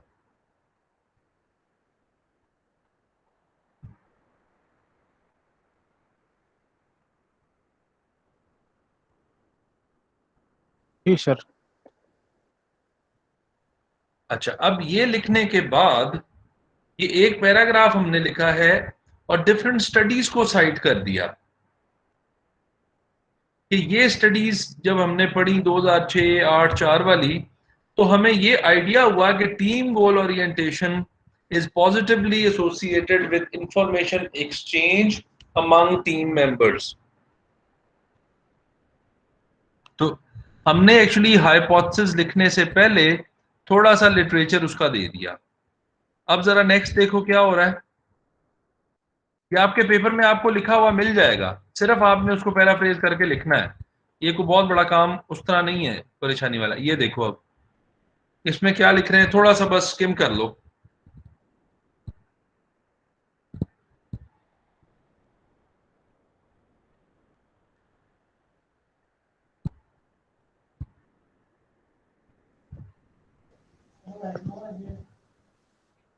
Excuse me sir. जी जी सर ये जितने भी ये सारे रेफरेंसेस लिखे हुए हैं ना सर इसमें। जी जी सर लेकिन अगर आप ये इस तरह अगर हमने करना होगा तो ये सारे रेफरेंसेस हमें कहाँ से मिलेंगे? अच्छा, ये मैं अभी आपको 2 मिनट सिर्फ होल्ड कर लो, मैं अभी आपको बताता हूँ। आप उतनी देर जरा लैपटॉप पे अपना अपना पेपर जो है ना वो खोल लो ना, जो आपने सेलेक्ट किया है ना। सर मैंने नहीं किया अभी तक। बस मसले सारे इस वजह से आ रहे हैं। अभी अवैस आपके पास पेपर है? जी सर आया तो सही। अभी शेयर कर सकते हो 1-2 मिनट बाद? सर अच्छा, जी। कोई कोई मसला नहीं। कोई और हम देख लेते हैं फिलहाल। थोड़ा सा जरा इसको देख लो कि ये हमने लिखा। ये लिखने के बाद हमने कह दिया the literature and the theoretical understanding of the relationship between information exchange and creativity led us to develop these hypotheses। तो हमने ये hypothesis लिख दी है। फिर हमने क्रिएटिविटी और इनोवेशन का रिलेशनशिप बनाया यहाँ, और हमने आके यहाँ इनके हाइपोथेसिस लिख दी है। एंड उसी तरह हमने ये जब हाइपोथेसिस लिखे, इसके बाद हमने थ्योरेटिकल फ्रेमवर्क दे दिया। तो 2 पोर्शंस आपने करने हैं लिटरेचर रिव्यू के। पहले पोर्शन में आपने लिखना है कि वो वेरिएबल्स हैं क्या, उनका उनकी एक्सप्लेनेशन क्या है, कहाँ से आए, क्या क्या डायमेंशन हैं, क्या क्या चीज़ें हैं।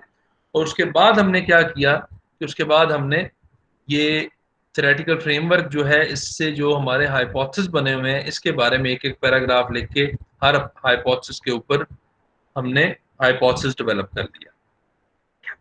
अब आपकी जो एंजाइटी है उसको मैं क्लियर करने के लिए, अभी हमारे पास कौन बच्चा ऐसा है जो अपना पेपर शेयर कर सकता है हमारे साथ?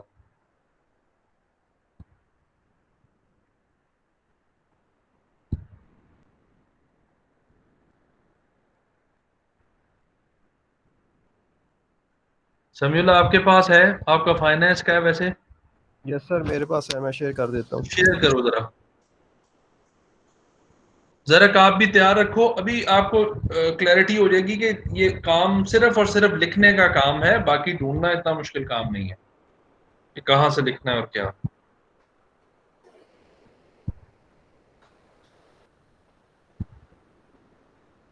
सर शेयर हो रहा है? जी शेयर हो रहा है। Impact of micro economic variables, ठीक है। इस पे जरा थोड़ा सा स्क्रॉल डाउन करते जाएं, थोड़ा थोड़ा। लिटरेचर रिव्यू वाले चैप्टर पे ये देखें, आपके पास ये सारी चीजें हैं, इंट्रोडक्शन में भी लिखी हुई हैं सारी।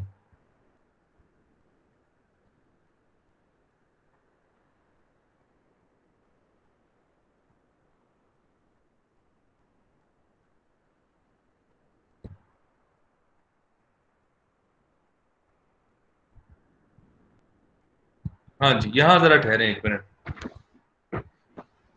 लिटरेचर रिव्यू पे।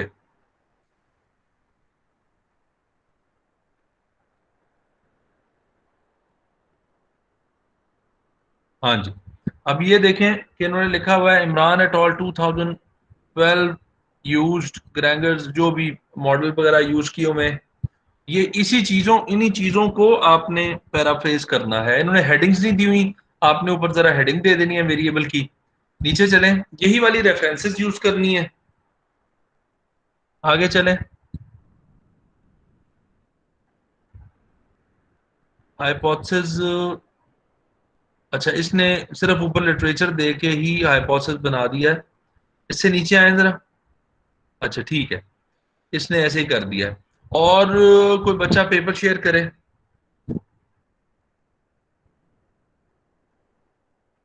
सर मैं कर देता हूँ।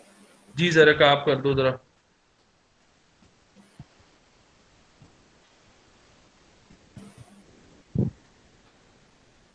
शो हो रहा है? जी आ रहा है, अभी शो हो रहा है। हाँ जी शो होने लग गया। आप जरा लिटरेचर व्यू पे आओ, जहां इन्होंने हाइपोथेसिस डेवलप किए हुए हैं वहां।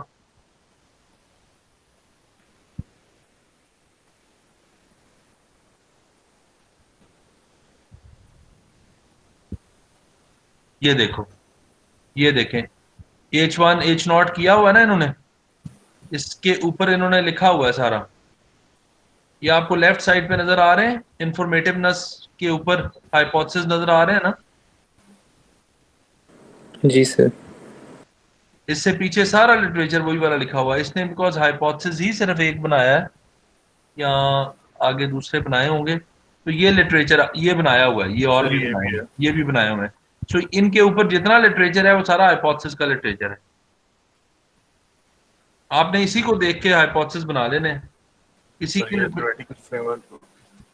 जी थ्योरेटिकल फ्रेमवर्क आगे से थ्योरेटिकल फ्रेमवर्क आ गया ना, लेकिन थ्योरेटिकल फ्रेमवर्क के आगे पीछे उसने हाइपोथेसिस बनाए हुए हैं। थोड़ा सा ऊपर चले।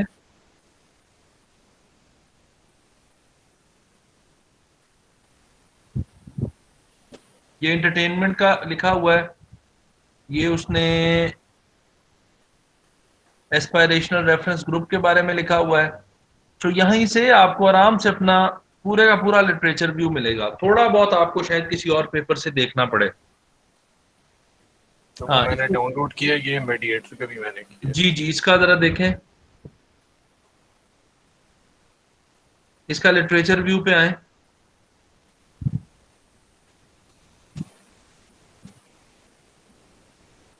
ऊपर होगा,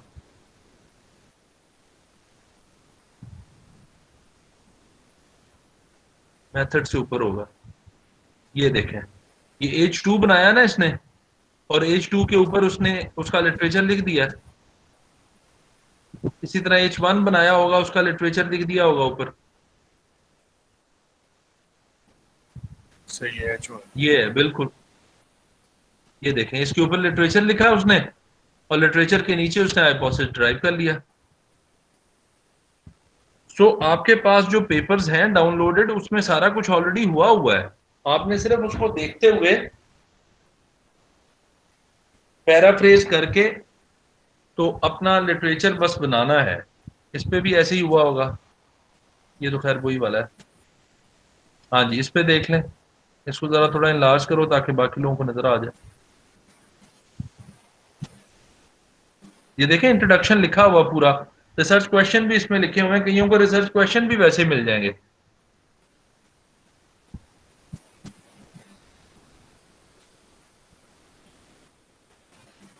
तो सर हमें सिर्फ ये पैराफ्रेज करना है? जी आपने सिर्फ इसी को पैराफ्रेज करना है देखते हुए, और आपका जो है वो आराम से ये लिटरेचर व्यू वाला पार्ट भी लिखा जाएगा। Okay sir. आपको आइडिया भी हो जाएगा किस तरीके से लिखा हुआ है क्या। ये देखो H1 H2 ऊपर सारा कुछ मेंशन्ड है, पूरा लिटरेचर गिवन है।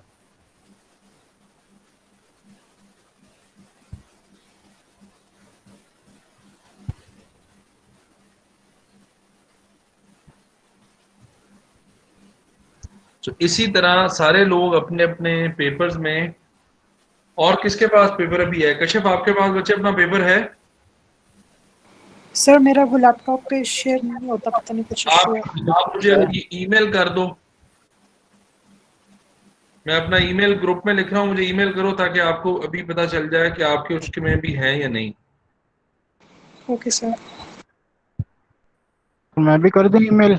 जी जी मतलब अभी जिसका शो नहीं हो रहा, अगर तो कोई प्रेजेंट कर करवा दूं? हाँ हाँ प्लीज अवैस करवाओ, ताकि आपको भी तसल्ली हो जाए कि आपके पास लिटरेचर सारा रिटन है। मैंने कश्यप उसमें बच्चे भिजवा दिया आपको ईमेल एड्रेस, मुझे आप ईमेल कर दो, मैं यहाँ पेपर आपका उसमें देख लेते हैं कि क्या क्या चीजें हैं। वैसे आप अपना पेपर यहाँ से दिखा दो जरा। सॉरी सर, कोई एरर आ रहा है, पता नहीं क्यों ये browser can't share your screen. बस वो शेयर की होगी किसी ने पहले, अभी तो शेयर्ड नहीं है। रिफ्रेश करके जरा देखो। Sure sir.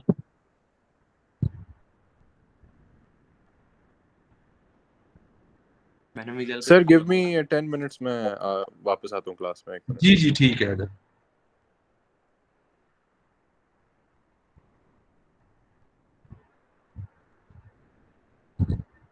Sir can you check, मैंने भेजी है। सर स्टिल नहीं हो रही, मैं ईमेल ही कर देता हूँ। ईमेल कर दो।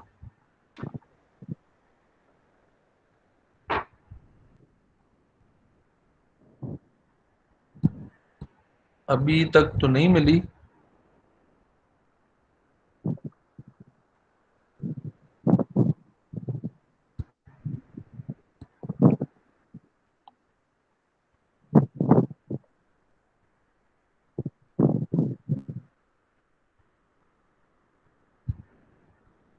अभी तक तो नहीं आई मुझे।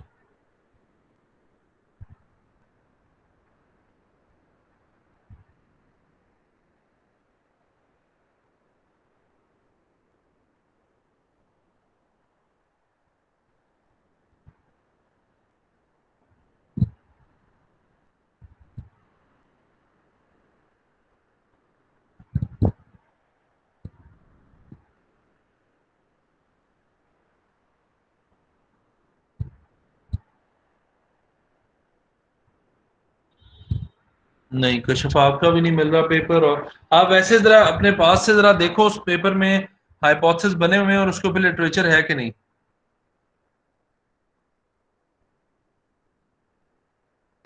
यस सर, उस पे लिखा हुआ है लिटरेचर, फिर H1 H2। ठीक है, वेरी गुड। तो वही चीजें हमने देखनी है कि आपकी परेशानी ना हो और आप उससे इजीली देख के लिटरेचर लिख सको।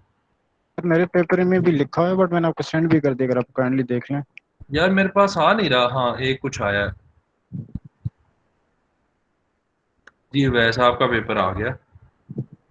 मैं भी आपको बताता हूँ।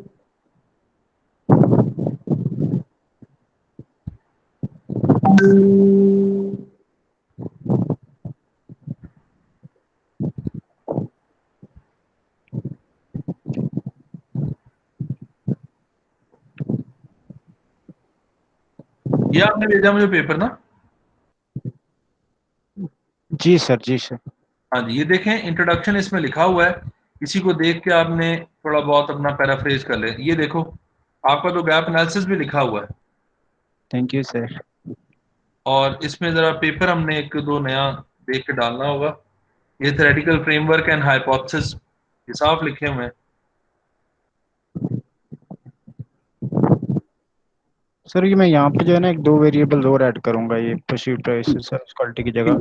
बिल्कुल करो। जैसे ही आप वो ऐड करोगे तो आपको ये देखें, ये H1 के लिए इसने कितना सारा लिटरेचर लिखा हुआ है ना। जी सर। इसी तरह price fairness and service quality, ये लिटरेचर आ गया। और ये आपका हाइपोथेसिस 2 आ गया। ये perceived price, perceived service quality and perceived value, ये आपका 3rd एंड 4th के लिए आ गया। ये तो पूरा पूरा आपको सिर्फ पैराफ्रेज करना पड़ेगा, बाकी सारी चीजें लिखी हुई हैं। जी सर। ठीक है? ठीक है सर। तो इसलिए किसी ने भी परेशान नहीं होना। और अगर जरूरत पड़े भी तो आप एक दो और पेपर्स डाउनलोड करके उससे आराम से अपना लिटरेचर देख के लिख सकते हो। सर वो मैं अभी वेरिएबल सोच रहा था ना, वो ऐड करके फिर उसके बाद दोबारा कंफर्म करूंगा आपसे। वेरिएबल इसी में देखो इसने क्या सजेस्ट किए हुए हैं। जी सर, फ्यूचर स्टडी मैंने भी ये पूरा रीड आउट नहीं किया, ऑफ किया था, तो बाकी आप अभी करना है। हाँ, फ्यूचर स्टडी इसकी रीड करो और उसमें उसने बताया होगा कि ये वेरिएबल्स हैं। वो वेरिएबल्स जो है थ्योरेटिकल फ्रेमवर्क में ऐड कर लो। जी सर।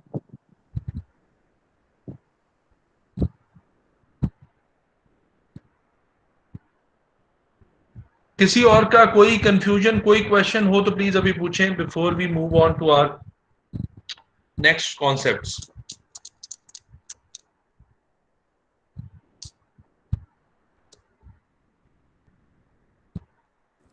फाइनेंस में ज़्यादातर लिटरेचर रिव्यू वो रिलेशनशिप टाइप का दिया हुआ है, मैंने 4-5 पढ़ा था फाइनेंस इसमें। में क्या हुआ है रिलेशनशिप? सर वो रिलेशनशिप को डिफाइन कर रहे होते हैं कि वेरिएबल्स के, इस तरह वेरिएबल्स को डिफाइन नहीं किया हुआ ने। हाँ, वो असल में जो पेपर्स होते हैं ना, रिसर्च पेपर्स, उसमें जी सर। फिर लिटरेचर को कंसाइज करके सिर्फ और सिर्फ रिलेशनशिप्स बताए होते हैं, वेरिएबल्स नहीं बताए होते, तो वो आपको कहीं और से पेपर्स ढूंढने पड़ेंगे साथ थोड़े से। ठीक है सर। सर मैंने तकरीबन 7-8 किए थे, उनमें से नहीं मिल रही, रिलेशनशिप डिस्कस कर रहे थे। सर वो मिल जाते हैं, लेकिन ये थोड़ा सा ढूंढने से मिल जाएंगे थोड़ा सा। थीसिस का पता इशू क्या है? थीसिस में वर्ड्स भी तो पूरे करने होते हैं ना। जी सर। और थीसिस का स्ट्रक्चर थोड़ा फर्क होता है, चैप्टर नंबर और ये वो सारी चीजें इस तरह होती हैं। सर रिसर्च पेपर थोड़े शॉर्ट होते हैं, कंसाइज। हाँ, वो कंसाइज होते हैं, इसलिए उससे ना बहुत सारी चीजें नहीं मिलती।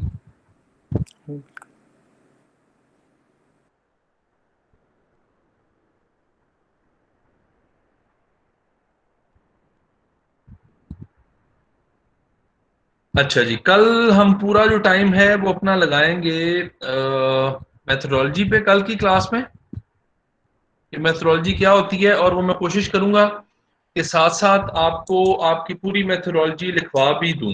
तो कल आपने सबने जो जो पॉसिबली कर सकता है, अपने लैपटॉप्स इस तरह साथ रखने हैं कि आपके पास डॉक्यूमेंट साथ हो और आप उस पर लिखते भी जाओ, ताकि कल की क्लास में आपकी मेथोडोलॉजी मेरे साथ होते होते लिखी भी जाए, काफी हद तक लिखी जाएगी। सर कल क्लास है सर? जी जी, कल इसी वक्त क्लास है। Okay sir. सर सैटरडे को नहीं थी? सैटरडे को तो ईद आ गई है ना, ओके सर ओके। इसलिए मैंने आज और कल रख ली थी। अब हमारी हो जाएंगी इंशाल्लाह कल 7 क्लासेस हो जाएंगी, फिर मंडे को हमारी क्लास होगी, और मंडे को हमारी 8th क्लास हो जाएगी, और फिर हमारा मिड टर्म हो जाएगा। सर ये मिड टर्म में कोई मतलब ये थीसिस टाइप ही सबमिट करवाना आएगा? मैं आपको ये बता रहा हूँ कि मिड टर्म में आपने जो इंट्रोडक्शन वाला चैप्टर है, जी सर। लिटरेचर वाला चैप्टर है, जी सर। और मेथोडोलॉजी का चैप्टर जो कल मैं आपको कोशिश करके कल मैं लिखवा दूंगा, वो 3 चैप्टर आपने मुझे एज अ मिड टर्म जमा करवाने हैं, उसी में से असाइनमेंट्स जमा करवानी। सर वो पहले करके हमने उस 2 घंटे में बस सिर्फ सबमिट करानी है? बस यही समझ लो। Okay sir. ठीक है। Okay sir. तो जितना उसको इन चीजों को जितना अच्छा कर लोगे, उतना आपकी बहुत सारी चीजों से जान छूट जाएगी। लेकिन सर प्लेजरिज्म किस तरह चेक करेंगे हम? प्लेजरिज्म चेक इस तरह करेंगे कि मुझे भेज देना मिड से पहले, एक दिन हम डिसाइड कर लेंगे, मुझे भिजवा देना, मैं सबको प्लेजरिज्म चेक करके भिजवा दूंगा। जब आप कंप्लीट लिख लोगे मुझे भिजवा देना, मैं आपको सबको प्लेजरिज्म चेक करके वापस भिजवा दूंगा।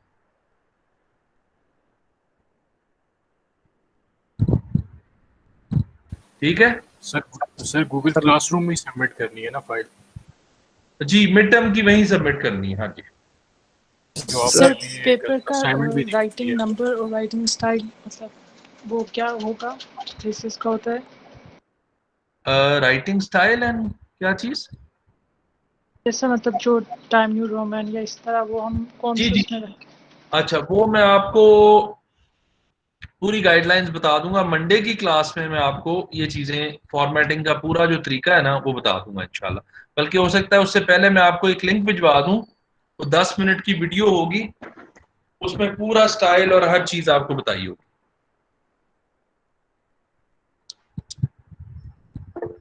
अच्छा सर, ये प्लेजरिज्म के लिए ये हो सकता है टर्निटिन पे आप अकाउंट बना दें स्टूडेंट्स के नाम से, तो वहां पर हम खुद चेक कर सकते हैं।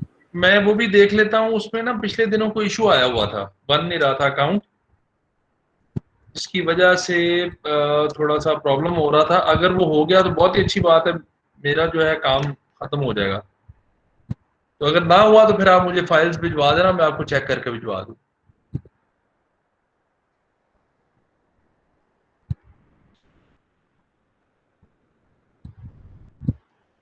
अच्छा जी, नेक्स्ट जो चीज है जो डिस्कस करने वाली और काम जिस पे करने वाला है,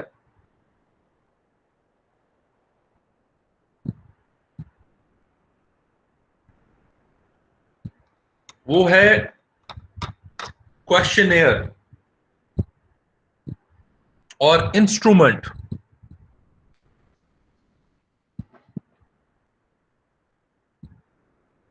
सो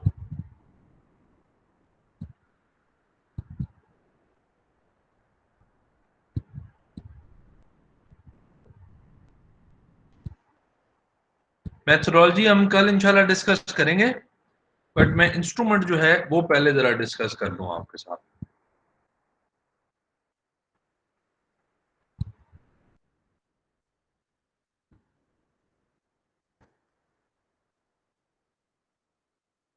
इंस्ट्रूमेंट और questionnaire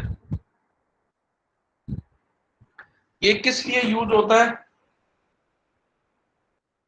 it is used for data collection.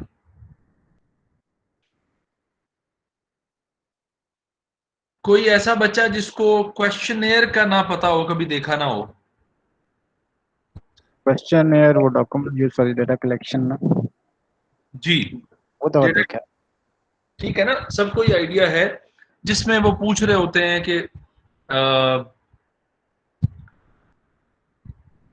मतलब आपका जेंडर क्या है, एज क्या है, और इस तरह की सारी चीजें। खैर, इस पे भी हम डिटेल में, इसी पे ही हमने रिमेनिंग पूरी क्लास बात करनी है, और जब तक इंशाल्लाह क्लियर नहीं हो जाएगा आपको, तब तक हम इसकी जान नहीं छोड़ेंगे। अब देखो, मैं आपको बल्कि एक क्वेश्चनर दिखाता हूं ताकि उससे आपको आइडिया हो जाए।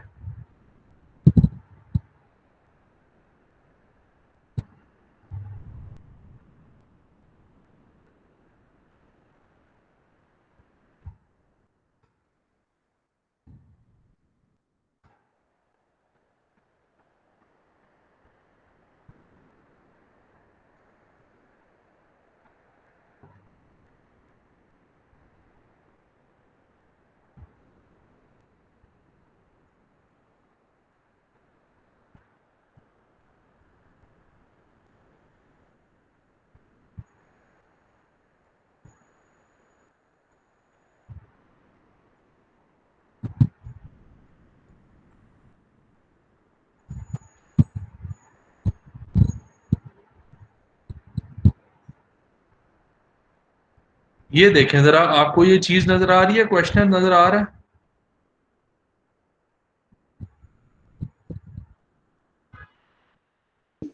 Yes sir. सॉरी यार, एक मिनट, लैपटॉप जो है ना इधर उधर ले जाता है। अच्छा जी, ये देखें कि आपके पास ये क्वेश्चनर की इस तरह की शक्ल होती है। सबसे पहले ये चीज देखें कि आपका जो पहला हिस्सा है क्वेश्चनर का, ये आपका वो टूल है जिससे आपने पूरा डेटा कलेक्ट करना है। जो लोग सेकेंडरी डेटा यूज कर रहे हैं उनके लिए ये यूज नहीं होगा। ये जो फाइनेंस वाला कर रहे हैं ना, जिन्होंने सेकेंडरी डेटा लेना है एनुअल बुक्स से और उनसे, उनके लिए ये डायरेक्टली यूज नहीं होगा। वो तो सीधा सीधा सेकेंडरी सोर्स से डेटा जो है वो स्टॉक एक्सचेंज के डेटा से ले लेंगे।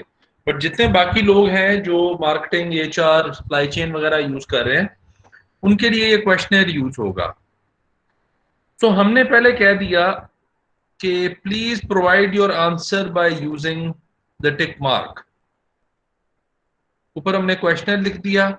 यहाँ यूजली हम एक आधी स्टेटमेंट भी लिख देते हैं ऊपर कि this research is being conducted to fulfil the degree requirement of BBA और your time is very precious and सब कुछ ये वो ना। तो ये देखें, आपने 3-4 सवाल पूछ लेने हैं डेमोग्राफिक्स से रिलेटेड। ये भी क्वेश्चनर मैं आपके साथ शेयर कर दूंगा। डेमोग्राफिक्स से रिलेटेड जो 2-4 सवाल हैं वो आपने पूछ लेने हैं, बट जो सेंस बना रहे हो, ऐसे ही नहीं पूछ लेने कि तुम्हारी तनख्वाह कितनी है और ये वो, इस तरह की जरूरत नहीं है। शायद आपको एजुकेशनल लेवल पूछ लो, जेंडर पूछ लो, मे भी आप एज पूछना चाहो वो पूछ लो। जो भी आप पूछना चाह रहे हो इसमें first part of the question में आप ये पूछ लेते हो। दूसरा जो, ये तो आसान काम है ना, ये तो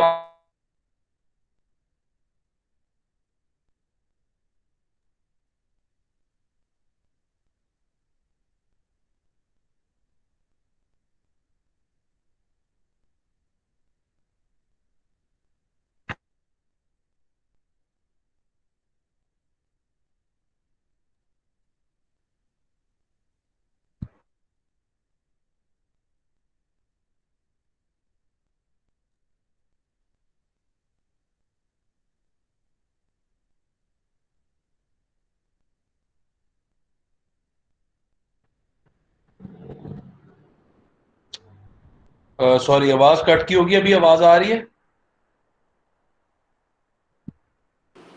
जी सर। अच्छा जी। सो ये आपका जो पहला पोर्शन है, ये आपने चाहे डब्बे बना लें इसमें, चाहे आप सिंपल 1-2 ऑप्शन दे दें उनको, या जैसे भी आप कर दो वो बेहतर है। अगर आप चाहो तो इसी क्वेश्चनर में अपनी चीजें फिल कर सकते हो, तो ये तो इतना मुश्किल काम नहीं है। अब जो थोड़ा सा टेक्निकल काम आता है वो है ये वाला।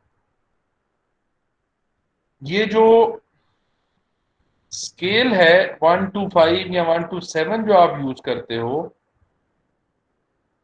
इसको हम क्या कहते हैं? लिकर्ट स्केल, और some people call it Likert scale, LIKERT, Likert या लिकर्ट। ये लिकर्ट स्केल कहलाता है।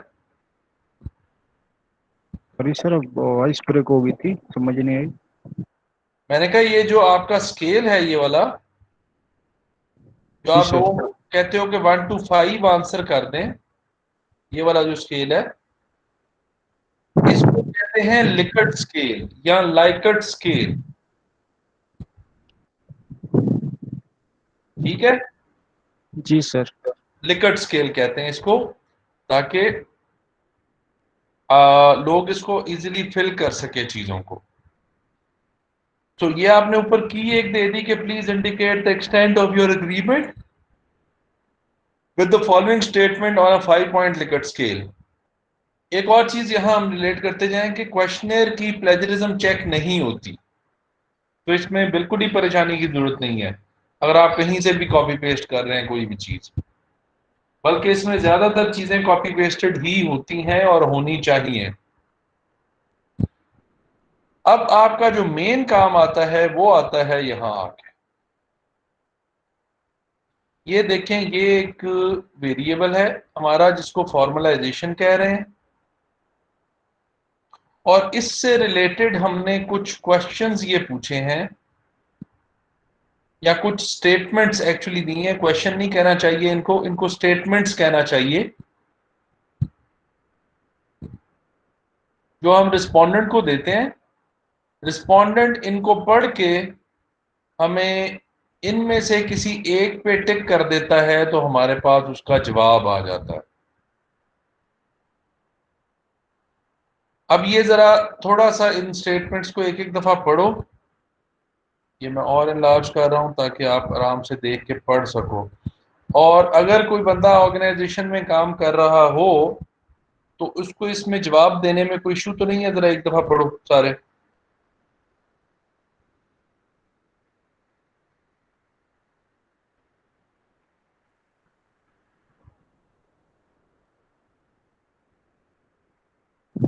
सर इसमें मसला क्या है? कोई मसला नहीं है, सर पढ़ लिया। पढ़ लिया। ये आपके हर वेरिएबल के जो इस, क्योंकि आप इससे मेजर कर रहे होते हो ना उस बंदे का फॉर्मलाइजेशन का लेवल, तो इसको हम कहते हैं कि ये हमारा स्केल है। और इस स्केल को या इस वेरिएबल को मेजर करने के लिए हम ये स्टेटमेंट्स यूज कर रहे हैं, और इन स्टेटमेंट्स को आइटम्स भी कहते हैं। These are the statements that we use to measure our variable, and they're also known as items.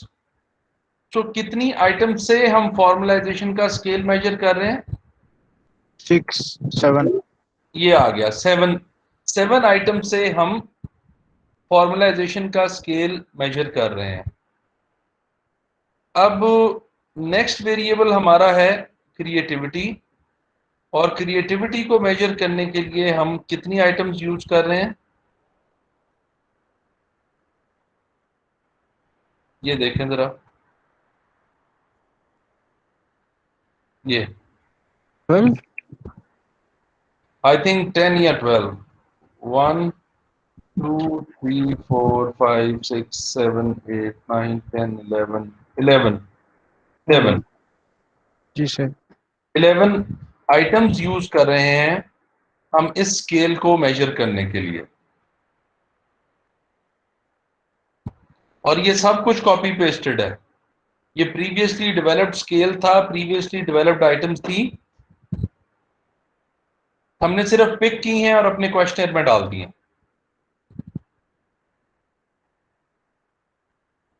देखो अब जरा एक थोड़ी सी कहानी या बात सुनो और समझना। अगर हमने लेंथ मेजर करनी हो तो क्या करते हैं?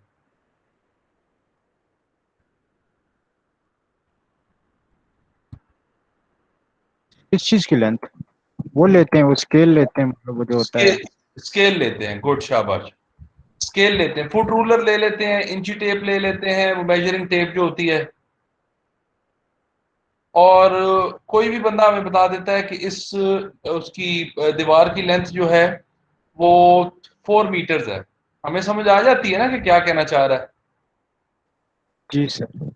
इसी तरह जब हमने टेम्परेचर मेजर करना होता है तो हम कौन सा इंस्ट्रूमेंट यूज करते हैं? थर्मोमीटर। थर्मोमीटर यूज कर लेते हैं। ब्लड प्रेशर मेजर करना हो तो मशीन का नाम नहीं आता, बट प्रेशर मॉनिटर। सुफेगो गोमेनोमीटर, पता नहीं इस तरह कुछ नाम है। मतलब सिर्फ ये बताने का है कि जितनी भी मेजरमेंट की चीजें हैं उसके लिए ऑलरेडी स्केल्स डेवलप्ड हैं बेसिक साइंसेज में। आपको याद है एफएससी में, मैट्रिक में हम पढ़ते थे वर्नियर कैलिपर, स्क्रू गॉज वगैरह। यस वो भी सर। स्केल ही थे ना, छोटी छोटी चीजों को मेजर करने के लिए। इसी तरह सोशल साइंसेज में ये जो वेरिएबल्स हैं, ये जो चीजें हैं, इनको मेजर करने के लिए भी स्केल बनाए हुए हैं, लेकिन वो स्केल फिजिकल साइंसेस की तरह नहीं है, वो सिंपल स्टेटमेंट्स हैं। अच्छा, एक और चीज जरा यहां सोचो। अगर मुझे किसी बंदे का ये पूछना हो कि वो कितना, उसका हैप्पीनेस का लेवल क्या है, तो मैं उससे 4-5 सवाल पूछ के मेजर कर सकता हूं ना? जी सर, वो रिलेटेड सवाल पूछ के। रिलेटेड सवाल करके, yes very sir. Good, related सवाल करके कि भाई तुम्हारे पास, तुम्हारी हेल्थ ठीक है? वो कहेगा जी 100% ठीक है। तुम्हारे पास इनफ पैसे हैं कि तुम सरवाइव कर सकते हो? कहेगा हाँ जी मैं कर सकता हूँ। तुम्हारी फैमिली ठीक है? वो कहेगा हाँ जी ठीक है। तुम्हारी जॉब ठीक है? सो जो भी क्वेश्चन होंगे, 4-5-10 सवाल पूछ के, अगर वो सब पे कहता है कि I agree, strongly agree, strongly agree, तो इसका मतलब है that person is a happy person. अगर वो कहेगा स्ट्रांगली डिसएग्री या डिसएग्री, तो इसका मतलब है कि उसका हैप्पीनेस का लेवल कम है। तो इसी तरह आप जब क्रिएटिविटी, ये देखो ये एम्प्लॉय क्रिएटिविटी के कुछ क्वेश्चंस हैं, इनको जरा एक दफा प्लीज पढ़ लें कि अगर आपने क्रिएटिविटी मेजर करनी हो तो आप इस तरह की स्टेटमेंट्स पूछते हैं।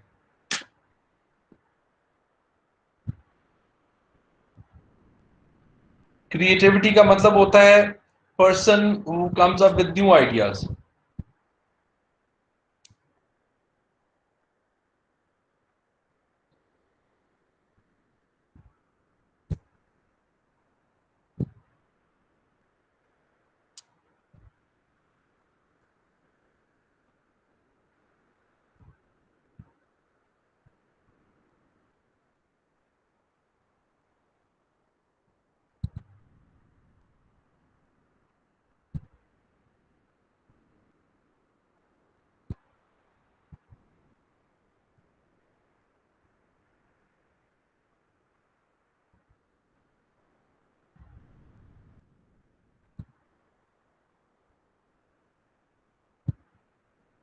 ठीक है,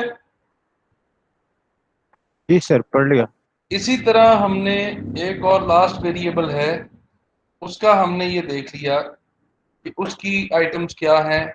ऑर्गेनाइजेशनल इनोवेशन हमने मेजर कर ली, और ये हमारा जो है हमने एंड में कह दिया कि many many sincere thanks for your assistance and cooperation in completing this question. इसका ये मॉडल था हमारे पास, फॉर्मलाइजेशन, क्रिएटिविटी एंड इनोवेशन। इसका हमारा मॉडल, थ्योरेटिकल फ्रेमवर्क ये था। ये जो क्वेश्चनर है,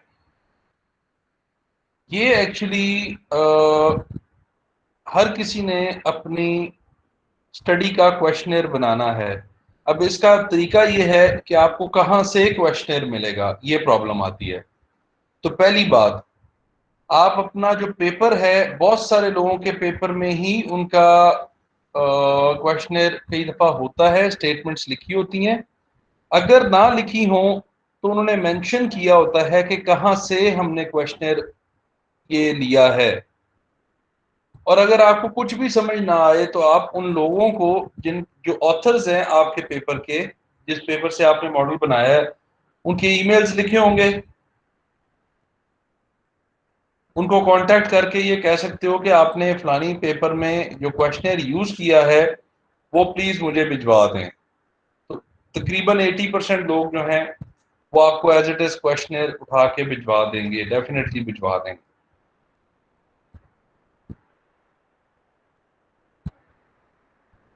अच्छा, अब है कि बहुत सारे लोग कहते हैं कि सर जी जी जी दावर सर लेकिन ये क्वेश्चनर तो ज्यादातर रिसर्च में मेंशन नहीं होते ना सर। हाँ जी, अगर मेंशन नहीं है तो मैं कह रहा हूँ ईमेल कर दें। अगर ईमेल से भी नहीं मिलता तो अब मैं आपको तरीके जो है उसके बता देता हूँ, वो जरा आप थोड़ा सा इसमें देख लो। अरे क्वेश्चन भी था। जी जी प्लीज बताएं। सर ये लिमिटेशंस और डिलिमिटेशन में डिफरेंस क्या है?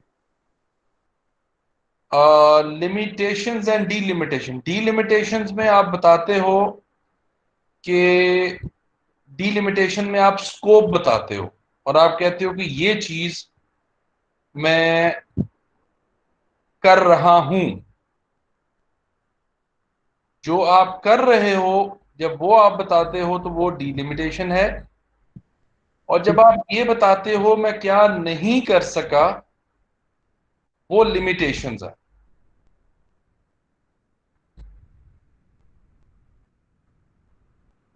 जी सर, क्लियर हो गया। ठीक है ना, इस तरह का डिफरेंस है, लेकिन मैं आपको लिमिटेशंस पे मजीद इंशाल्लाह बताऊंगा अभी। अच्छा जी, अब आप कहते हो कि मुझे तो सर स्केल कहीं से ना उसने भेजा है ना मेरे उसमें है, तो फिर आप क्या करते हो कि आप सिंपली जाते हो इसमें, फॉर एग्जांपल वेरिएबल एक है कॉम्पनसेशन वेरिएबल स्केल। आप अगर ऐसे लिखोगे तो सपोज आपको हो सकता है कि स्केल यहीं से मिल जाए, या आप लिखोगे कॉम्पनसेशन क्वेश्चनेयर, ये देखो खुद ही आ गया। तो ये आपको हो सकता है यहाँ से इमेजेस में भी मिल जाए, ये सर्वे मंकी ने भी दिया हुआ है, ये भी आपको मिल सकता है, लेकिन आपने थोड़ा सा देख लेना है कि वो किस चीज के बारे में बात कर रहा है। ये ना हो कि वो कुछ और पूछ रहा हो और आप कॉम्पनसेशन का मतलब कुछ और ले रहे हो। तो एक तो आपको गूगल से आपको सर्वे मिल सकता है, लेकिन अगर यहाँ से नहीं मिलता एंड प्रॉब्लम हो रहा है, देयर इज अ वेबसाइट जिसको कहते हैं IAAANNOTPHERIZEIT.org। ये मैं आपको चैट में भी लिख रहा हूं ताकि आपके पास ये वेबसाइट आ जाए।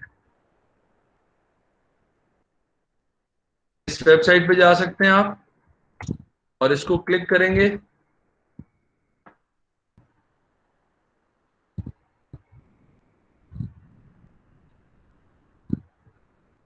अब ये लिखा हुआ सर्च वेरिएबल, सर्च आइटम्स, ये वो। तो यहां मैं फॉर एग्जांपल लिखता हूं ऑर्गेनाइजेशनल कमिटमेंट। मैंने कहा जी मुझे ये वेरिएबल के बारे में ज़रा बता दो कि ऑर्गेनाइजेशनल कमिटमेंट का आपके पास स्केल या वेरिएबल या चीज़ें हैं। तो वो कहता है ये देखें कि ऑर्गेनाइजेशनल कमिटमेंट का ये जो है बोजेमन एंड पीरो 2001 का, ये क्या है, मेरे पास आइटम्स भी हैं। आई का मतलब है आइटम्स, डी का मतलब है डेफिनेशन, सी का मतलब है साइटेशन। तीनों चीज़ें अवेलेबल हैं। मैं इसको कहता हूँ जी मुझे आप नेक्स्ट विंडो में ज़रा ये खोल दें और ये भी खोल दें एंड ये भी बता दें कि क्या है। तो मैंने तीन वैसे ही शुरू वाले देख लिए। जब मैं इधर आया तो इसने कहा कि इस बंदे की रेफरेंस है, ये आपने संभाल लेनी है कॉपी, ये इसकी डेफिनेशन है जो मैं यूज कर रहा हूं, और ये इसकी आइटम्स हैं जो मैं यूज कर रहा हूं, ये देखें। और इसमें क्या कह रहा है, मैं जरा इसको थोड़ा सा इंलार्ज करने की कोशिश करूं, अगर हो जाए तो। हाँ जी, I talk up this organization to my friends as a great organization to work for. I feel very little loyalty to this organization. अब ये प्रॉब्लम थोड़ा सा है, ये इसने रिवर्स क्वेश्चन पूछा हुआ है। ये रिवर्स क्वेश्चन है, इसके बारे में मैं आपको बाद में बता दूंगा। I find that my values and the organization's values are very similar. I am proud to tell others that I am part of the organization. तो इसका मतलब है कि हमें ये आइटम्स मिल गई हैं इस वेरिएबल की। फिर दूसरे ने क्या यूज किया हुआ है, दूसरे ने कुछ इस तरीके से यूज किया हुआ है। ये डेफिनेशंस हैं, उसने ये आइटम्स यूज की हुई हैं। आपने सिंपली यही चीजें जहां से भी मिले आपको, बट मेक श्योर कि आपको ये रेफरेंस जरूर मिले कि कहां से आप कॉपी कर रहे हो। आपने वहीं से आइटम्स उठानी है अपने वेरिएबल की, और अपने क्वेश्चनर में स्टेटमेंट्स वो डाल देनी है, और आपने समझ लिया कि आपका जो वेरिएबल है वो मेजर हो जाएगा उससे। सर स्टेप 1 से प्लीज दोबारा बताइएगा। जी दोबारा वेरिएबल लिखना है, दोबारा बता रहा हूँ। आपने जब thrizen.org पे गए ना, जी सर, तो इस वेबसाइट पे जाके आपके वेरिएबल का नाम, फॉर एग्जांपल आप मुझे अपने वेरिएबल जरा बताओ कौन कौन से हैं। सर प्राइस फेयरनेस और परसीव्ड क्वालिटी। अच्छा जी, PRICEFAIRNE वाला फेयरनेस है। Yes sir. प्राइस फेयरनेस को मैंने फॉर एग्जांपल यहाँ लिखा और एंटर दबा दिया, अब वो सर्च कर रहा है।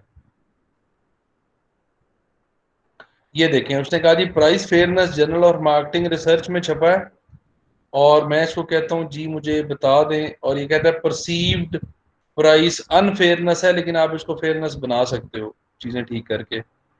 प्राइस फेयरनेस स्टडी 1 ये आ गया, प्राइस फेयरनेस स्टडी 3। अच्छा, आप जब अब नजर आ रहा है ना टैब्स, इसमें गए और आपने देखा कि ये 3 से उसने मेजर किया है, लेकिन ये आपको थोड़ा सा लग रहा होगा। फिर आप दूसरे पे चले जाओ, इससे देख लो। ये आप देखो, the change in price is right, the change in price is fair 1 2 3 4 5, the change in price is reasonable 1 2 3 4 5। ये आइटम्स आप इससे ले सकते हो। Yes sir. अब ये देखें, इसने जरा और फर्क तरीके से पूछा हुआ है, इसमें से भी आप बना सकते हो सिनेरियोज, बट ये आपको जो है वो प्राइस फेयरनेस की 3 तो यहीं मिल गई हैं। हो सकता है आपको और भी चीजें, प्राइस फेयरनेस स्टडी 10 ये पता नहीं किस तरह हुई होगी, तो थोड़ा सा आपको देखना पड़ता है। फिर आपने कहा perceived quality. Excuse me sir. जी जी सर ये अगर ये क्वेश्चनर हम उठाएंगे तो हमें रेफरेंस भी देना होगा इनका? जी, रेफरेंस जरूर देना होगा ना कि कहाँ से लिया है। सर अगर 2-3 क्वेश्चन किसी दूसरे से 3-4 किसी और से अगर हमने उठाने हैं तो दोनों को मेंशन करना होगा। बेहतर ये है कि आप ऐसा काम ना करें। ओके।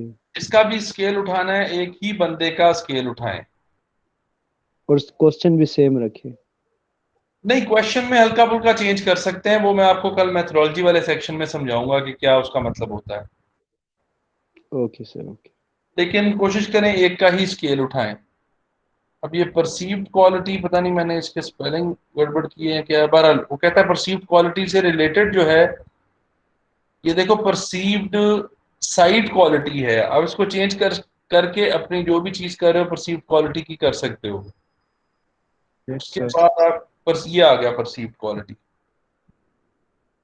समटाइम्स आपको थोड़ा वर्डिंग चेंज करके लिखना पड़ता है, तो तब चीजें मिल जाती हैं। तो ये परसीव्ड क्वालिटी की उसने ये वेबसाइट का किया हुआ है। आप वेबसाइट की जगह अपनी जिस चीज का भी कर रहे हो वो कर सकते हो। देखो, the website is of high quality. For example अगर आप डेटा कलेक्ट कर रहे हो लैपटॉप्स पे, तो आप कह सकते हो कि laptop is of high quality, the likely quality of this laptop is extremely high. तो ये आप 4 आइटम्स ये वाली यूज करके पूछ सकते हो। तो ऐसे आप अपना जो वेरिएबल है उसको इजीली ढूंढ सकते हो कि ये जो ऊपर डेफिनेशन लिखी हुई है, जी जी, इस डेफिनेशन को अगर एज इट इज वहां पे लिखना हो तो इसको कैसे कोड करेंगे? यार कोड का तो मसला नहीं, आप सिंपली लिख सकते हो perceive quality of a site और information content therein. Code तो फिर आप इन्वर्टेड कॉमास में लिख दोगे। नहीं सर, ये रेफरेंस अगर देना हो इसमें से किसी स्टेटमेंट का तो वो कैसे देंगे? अच्छा, वो आप ऐसे देंगे, Everard Andrew and Dennis, sorry Everard Andrew Dennis, 3 ही है ना ये, अच्छा देन ये लेटर वो फोर्थ। ग्लेटर लास्ट नेम है उसका। सो एवरार्ड एंड्रयू एंड ग्लेटस 2005, और ये एंड में डाल दोगे पूरी की पूरी ठाक। Okay sir. और बता दोगे कि इन ऑथर से आपने अपना वेरिएबल लिया है। हो सकता है सारी आपको यहां से ना मिले, सो इसलिए अपना पेपर भी देखो, अपने पेपर वाले ऑथर्स को ईमेल भी करो, यहां से भी ढूंढो, गूगल स्कॉलर से भी ढूंढो, और कहीं और से भी क्वेश्चन उसका देखो, बट इवेंचुअली आपको सारे आइटम्स मिल जाएंगे। जो अगर किसी के क्वेश्चन जी, सर क्वेश्चन करना जरूरी है सर? इसके बगैर डेटा ही कलेक्ट नहीं होगा ना। लेकिन सर कुछ रिसर्च में तो ये क्वेश्चनर वगैरह नहीं होते हैं। बिल्कुल नहीं होता, उसमें फिर इंटरव्यू होता है, उसमें और चीजें होती हैं। जिस तरह अभी मैं आपको बता रहा हूँ कि जो सेकेंडरी डेटा वाले लोग हैं, फॉर एग्जांपल उस्मान है, समीउल्लाह है, ये लोग क्वेश्चनर नहीं बनाएंगे। क्यों? क्योंकि इनका डेटा सेकेंडरी सोर्स से डायरेक्टली कलेक्ट हो जाएगा। लेकिन बाकी स्टडी सारी तकरीबन क्वेश्चनर वाली हैं, जिसमें भी वेरिएबल्स हैं ना, मार्केटिंग के, एचआर के, मैनेजमेंट के, वो सारी स्टडीज जो हैं उसमें क्वेश्चनर यूज होगा।